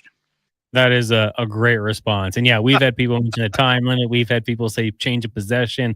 If the other team possesses, it wipes it out. But at the end of the day, control what you can control. don't go offside, and there won't be that issue. Spec, thanks so much for doing this today. Are you heading on the road, or are you sticking in Edmonton for this one? No, I'm home for hits all week. I'm not going on the road. Beautiful. Well, we will talk to you tomorrow at 5 o'clock. Right, sounds good, Connor. There you go. Mark Spector of Rogers Sportsnet joins us every day here on the Jason Gregor Show at 5, brought to you by GS Construction, the grinders of construction. GS Construction, they are hiring.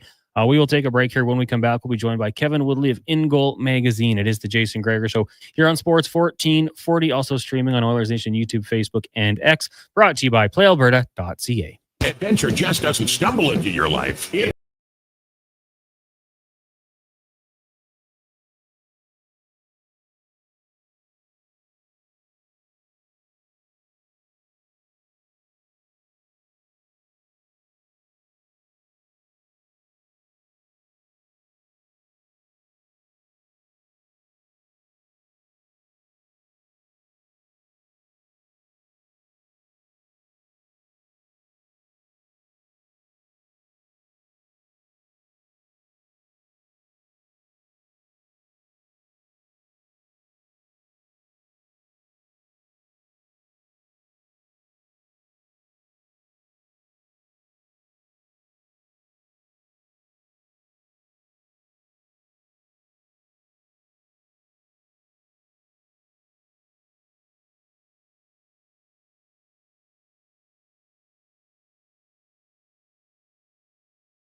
To the Jason Gregor Show here on Sports 1440, also streaming on Oilers Nation Facebook, YouTube, and X. Brought to you by PlayAlberta.ca.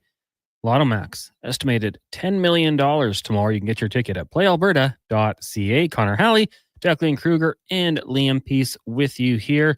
1-833-401-1440. That is the text line right now. Let's talk some hockey with Kevin Woodley of In Goal Magazine and NHL.com. Kevin, hope things are going well. How are you doing today? Yeah, we've been a little busy out here with some trades. I don't know if you heard. Bit of a different team now the next time the Oilers face the Canucks. Although I guess, are we done for the year? I can't remember if that's finished. Yeah, unfortunately, I believe we are done. But hey, maybe in the playoffs, maybe things change for Vancouver's luck. The Pedersons all out there now. I guess this had to happen eventually, right, Kevin? JT Miller and Pedersen just didn't seem like it was going to work. Now that he's gone, what's the fan base's response? What's everyone feeling? Are they missing him? Because he's looked pretty good with the Rangers so far. Yeah, I think, honestly, Connor, most people understand that we hadn't seen and have watched closely enough to know that we probably weren't going to see the JT Miller that the Rangers have gotten steadily enough, often enough, at all, frankly. You know, I think since the calendar flipped to 2025, I think there was a 4-point night in Montreal on Amazon. There was a good shutdown performance against the Leafs, but that intensity, the emotion, the emotional leader of the team for so many years here just hadn't been there of late. And so if you're a Canucks fan and you're looking at what JT Miller is doing in New York and thinking, man, like we lost this deal, you have to remember that you weren't getting that guy anymore here. And I think they'd accepted that, you know, between the diminishing returns and their belief that it was affecting others enough for diminishing returns amongst the whole team, the deal needed to happen. Some people close to it have said it probably took too long for it to happen. But in terms of where they are now, like, there's no question. You know, Patrick Allvin was asked on Saturday at the press conference he did after they got back from Dallas. I was there. Is the team better now? He said they're different. And it's hard to argue that they're better or can be without JT Miller. And yet last night in a game where, yes, the Detroit Red Wings were tired playing back-to-back in less than 24 hours, but in a game where they didn't have Quinn Hughes, who, I mean, we've talked about this before on the show, like, this team is with Quinn Hughes and without Quinn Hughes, and they're just a disaster when he's not on the ice. Well, last night he wasn't on the ice at all. They actually moved the puck okay. And so it is unreal, and it's a tiny sample, and let's see what it looks like over the course of a couple of weeks and the rest of the season. And can they re-sign him, or is he purely a rental, in which case it's hard to look at this as anything but a giant L.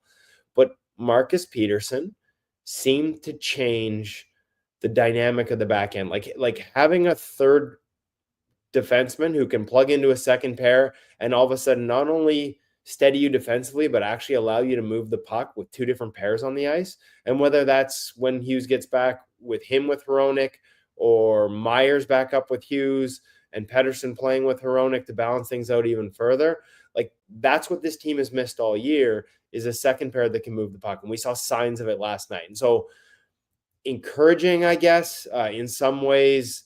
Like I said, tiny sample. Detroit was tired. I think they got rid of some guys, with all due respect to Vincent Desharnais, who just never fit here, wasn't turning into the guy they hoped they would be, even if they acknowledged he was a project when they signed him.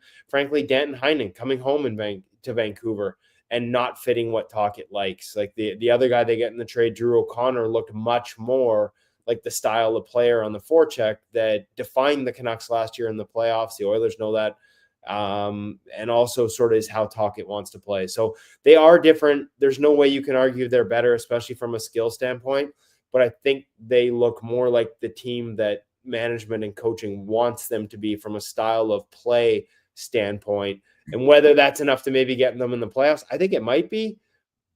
Whether it's enough to do anything what they get there compared to the upside that a JT brings, we'll have to wait and see. My hunch is, and frankly, it's not just my hunch. Take a look at the betting markets and what they've said about the Canucks pre and post trade in terms of their odds of winning a cup. They've gone down significantly. Kevin Willey of In Goal Magazine and NHL.com joining us here on the Jason Gregor Show. Kevin, as you might guess, goaltending in Edmonton, a bit of a polarizing topic with Stuart Skinner. He allowed the 3 goals against the Maple Leafs in the first period, 2 of which were on the power play, but some rebound control, I suppose. And you can go back to Thursday against the Red Wings at the goal of Larkin. What have you made of Stuart Skinner's play as of late? Yeah, it's kind of interesting. I sort of sensed the panic a little bit out of Edmonton. I got a few messages, and I have some friends who are diehards who were like, what are we going to do? I'm not sure I trust Stuart Skinner in the playoffs. And so I looked at the numbers for the past month. I looked at the goals from those 2 games. Obviously, I was covering one myself and a little busy that night. 24 goals in 2025, only 2 low danger ones, 4 mids, and 18 high. So, like, he's not hurting. He's not giving up bad ones. I know the Larkin one looks bad because it goes under his pad. And I don't know if he spoke to it after. It's my apologies, Connor. I should have checked to see what he said post-game. But it sure looked like Larkin was not trying to send that along the ice. He's trying to shoot high.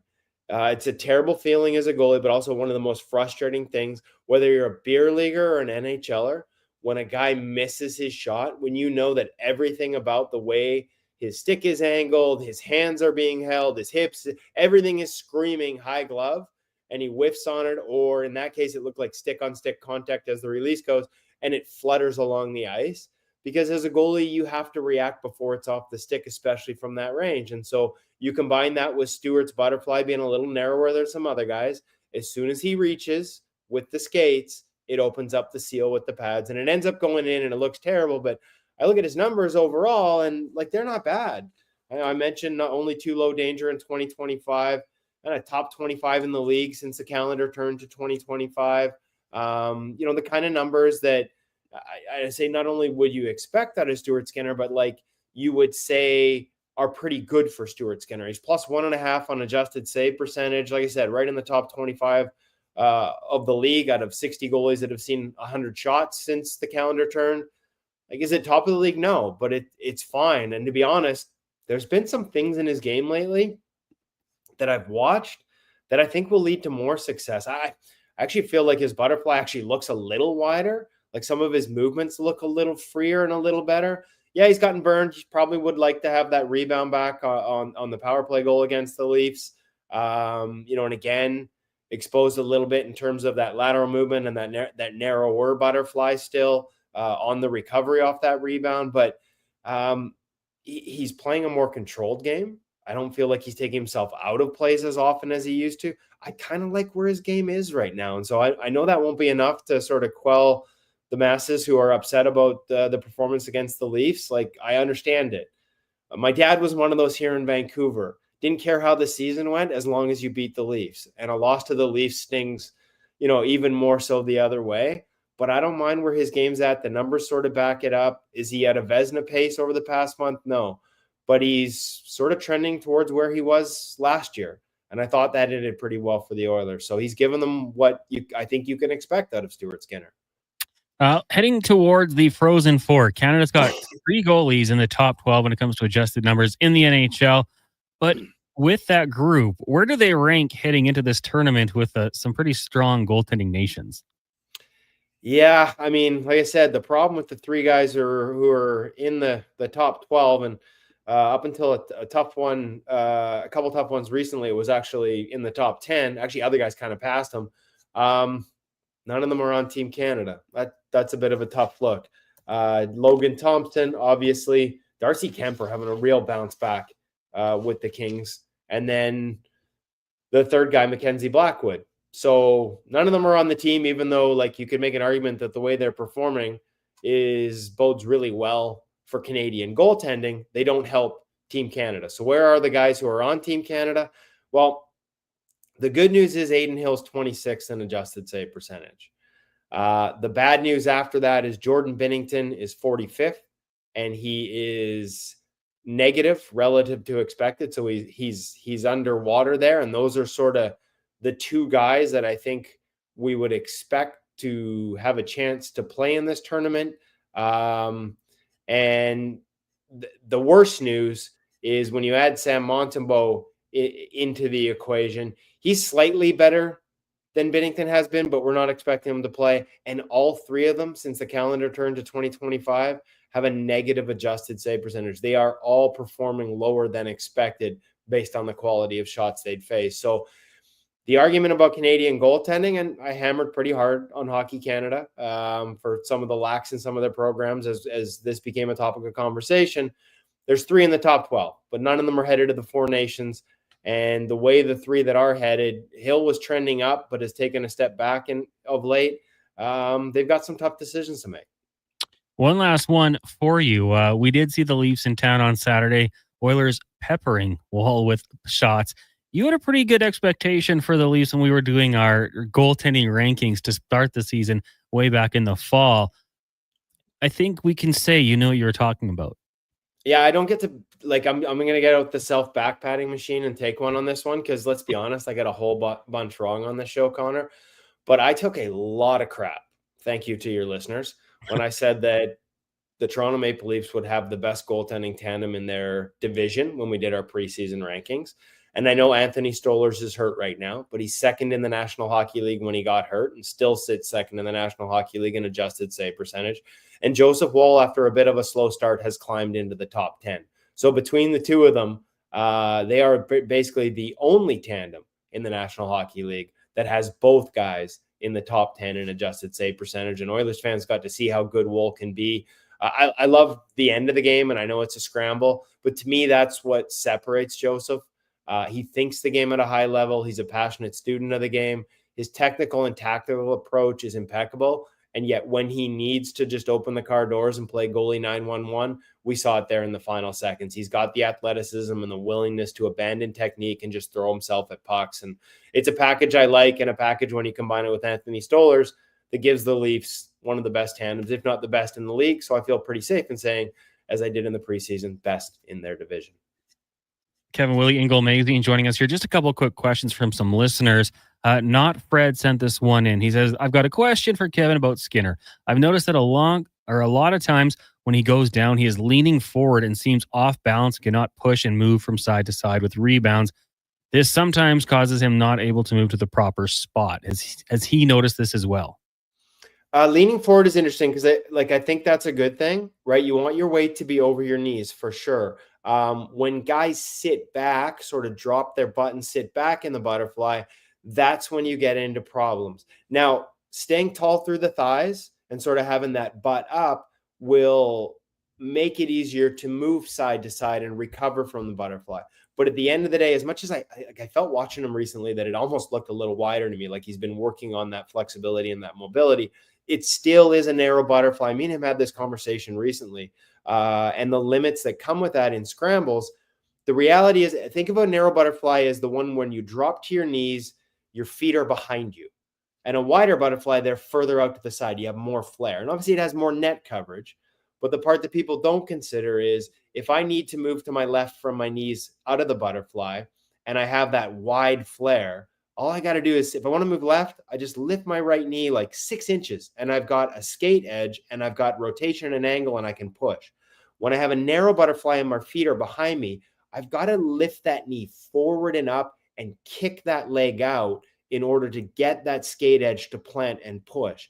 It's more movement. It takes longer. It exposes you along the ice more while you're doing it. There's just inherent delays that come with having a narrow butterfly. And like I said, I feel like he's done some work to widen it, but you can see the difference between him and a Joseph Woll. It's just body mechanics. It's just how you're built to a certain degree. There's only so much you can do, and it is going to limit your lateral mobility on those second save situations. But as far as being tilted forward at the chest with tall thighs, like that's a good thing. You're cutting off aerial angle and it makes it easier to sort of pick up and get that rotation in that plant leg. If you're pitching forward onto your stomach when you move, that's more of a balance issue. And it's usually caused by reaching out of a narrow butterfly. The sort of counterbalance our body wants to have to get that extension is to fall forward. We used to talk about it with Mike Smith a lot. Gives you that extension along the ice, but ends up sort of falling forward to counterbalance it. So that you don't want, but a little bit of forward lean is actually cutting off aerial angle and improving your ability to move. And so it's not necessarily a bad thing. Lance says it's good information. Thank you. And just one more. JP's asking because someone had texted earlier on, do we think Stuart Skinner is a top 15 goalie? I said yes, but I didn't know how much higher. Where would you rank Stuart Skinner? Kind of a tough question. So maybe is there a range you'd have him? Yeah, it's a great question, and I'd want to put more thought into it, Connor. He'd be flirting with that territory, right? We've seen when he's at his best. Like I said, in this past month, 25th, right? So like as he trends towards that for the year, he's below that for sure. It's kind of in the second tier, right? And part of this is just sample size, and understanding that his numbers relative to others, he's in a pretty good defensive environment, so that they might look a little better at times. When you adjust for that shot quality, do I have him in the same tier as the Shesterkin and the guys who are at the top of the league? And we could argue how deep that tier goes.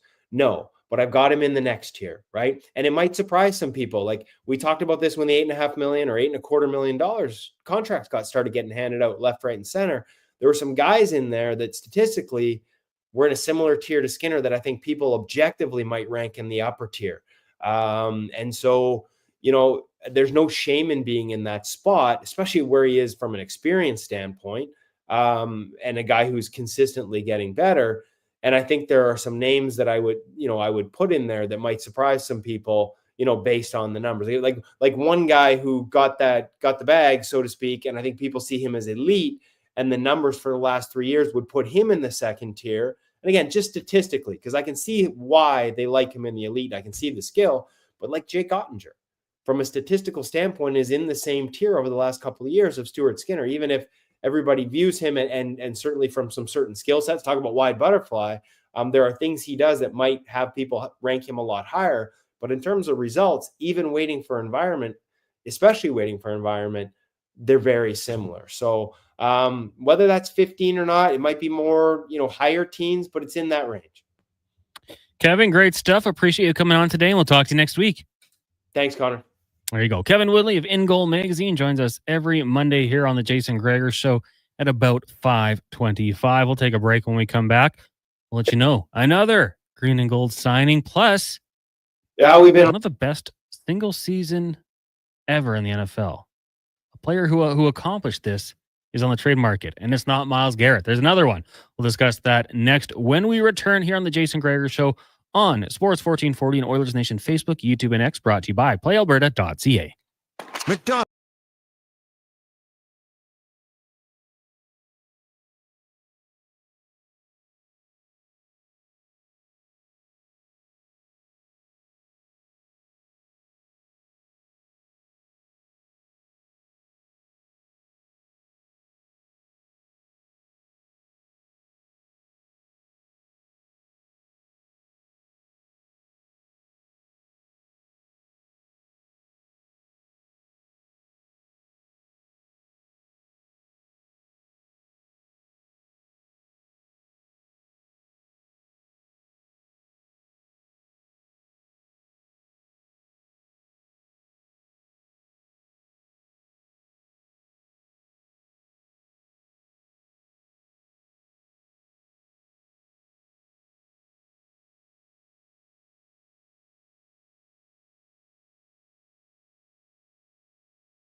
To Fox Sports Radio, the Edmonton Elks. My gosh, how much money did they have?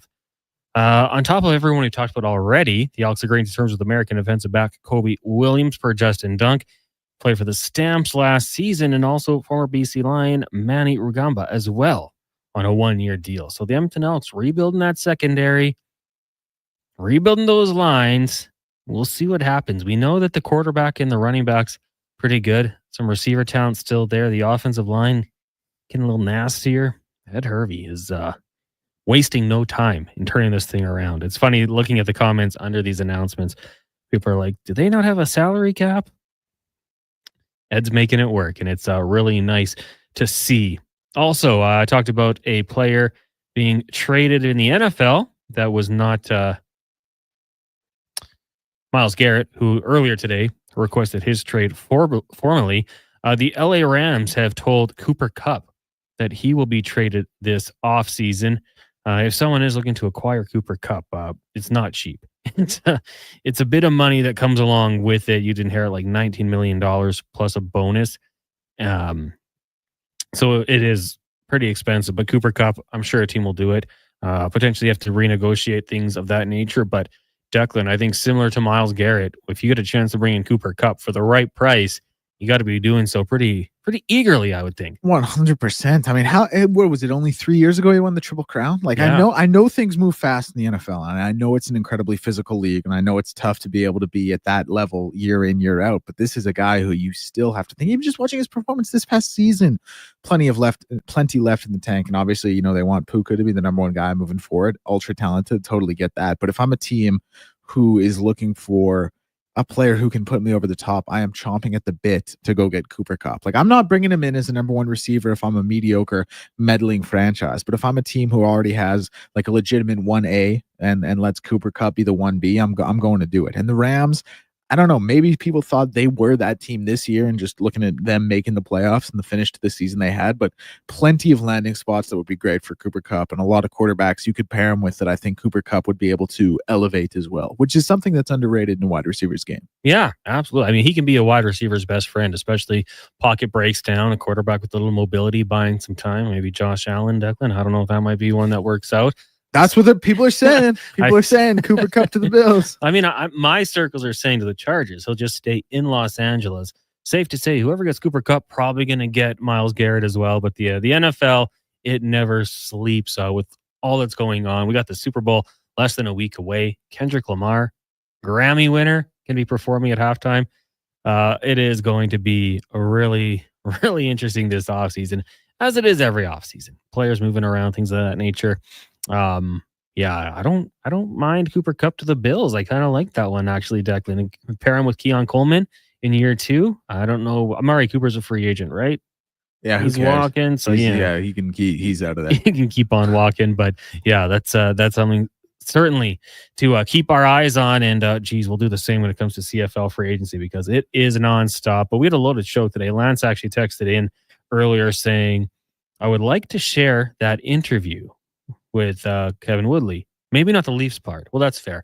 But if you want to share that interview, we actually cut up all of our interviews. So if you go to jasongregor.com or Spotify or Apple, wherever you get your podcasts from, they're all there just as individual interviews. So you don't have to listen to the entire hour. You can just go find the interview what you want to hear. Easy to share. I recommend clicking the subscribe button and then auto download. And then it's ready for you. Even if you are in the car and you don't want to burn data, you got it downloaded already. So it's free. It's really simple. Go do that. That's on Apple for sure. And I think you can do the same on Spotify as well. We had a loaded show today. Ryan Kennedy joined us at 2:20. Justin Dunk from 3 Down Nation. Lots of good CFL talk. Sean Brown was in for a few hours. We had Josh Lewinberg on the program breaking down the big trades in the NBA. Cam Tate's 2-minute warning. Talking about Spags. Steve Spagnuolo, defensive coordinator with the Kansas City Chiefs. Ross Levitan to talk some Sens. We had Speck and Woodley, of course, talking Oilers and goaltending. It was a lot of fun. It's been a lot of fun the last week and a little while here. We'll do it again tomorrow with Wanye Gretz. Terry Ryan will be by. We're going to be on till 5 because, of course, the Oilers and Blues meeting at 6 o'clock. So we have pregame with Andrew Walker and Donovan Paulson from 5 till 6 tomorrow. So, yeah, we'll condense it all in there. Speck, Dave McCarthy, Struddy, whole lot more. I think we'll get DVD in there as well. And if not, get them on the next day for sure. Just one game on the ice tonight in the NHL. It is a 5:30 start between the Sens and the Preds. Right now, scoreless out in Nashville. I believe that game's on Amazon, but don't quote me on that one. If it's on Amazon, we could actually watch it in here, Declan. What are we got some college basketball going? Or do you get the NBA, baby? Got the Yeah, Knicks on? Knicks Rockets. Any chance to see Fred VanVleet ball out for his new club? We put it on in the studio. Did you see when he tried to wipe sweat onto the hand of another player? Yeah, that was onto Jaren Jackson Jr., I think. Jaren Jackson, he just kind of like, he laughed. He was like, what are we doing here, man? But yeah, heads up play. Bit of a veteran move there. Oh, yeah. Kind of Learned gross. it from Kyle Lowry. I almost guarantee it. Oh, 100%. That's gamesmanship right there. That is going to do it for us on the Jason Gregor Show. Big thank you to everyone who tuned in today. We do appreciate it. If you're watching on YouTube, hit that like button before you wrap up. Goes a long way for us. And make sure you check out the podcast. We'll be back to do it again tomorrow. We got Fox Sports Radio overnight, and then tomorrow morning, the Kevin Carius Show returns. Kevin Carius and Brandon Douglas, followed by Fantasy Frenzy, the lowdown, and we'll be back once again. Before we wrap up, so let's get to one final Sports 1440 update. Brought to you by Lakes Heating and Cooling. Home and no payments, no interest for 1 year on your furnace. Stay warm all winter at lakesheating.ca. For Declan and Liam, I'm Connor Halley. Have a fantastic night, everyone. We'll talk to you tomorrow.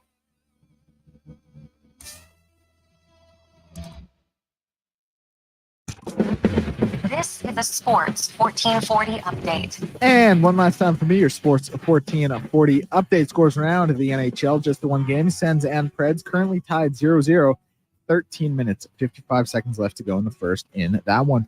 3 games in the NBA right now. Wizards lead the Hornets 50-41 with 6.5 to go in the second. Hawks also in the second as they lead the Pistons 58-49 and one that has 5 minutes to go in the first. Rockets leading the Knicks 19-14. Elks news is offensive lineman Brett Boyko, American defensive back Kobe Williams, and defensive back Manny Rugamba have been signed. Defensive lineman Jacob Clamato has also been extended by the Edmonton Elks. Rams wide receiver Cooper Kupp has been informed that the team is seeking to trade him in the offseason. He announced himself on Twitter earlier. And Danny Ainge, the Utah Jazz GM, reportedly had no idea that he was helping the Lakers land Luka Doncic. By the time he found out, it was too late for him to do anything about it. That's going to do it for us here on the Jason Gregor Show. Coming up next is Fox Sports Radio, the Kevin Carius Show, back tomorrow at 7 a.m. I'm Declan Kruger, and this has been a Sports 1440 update.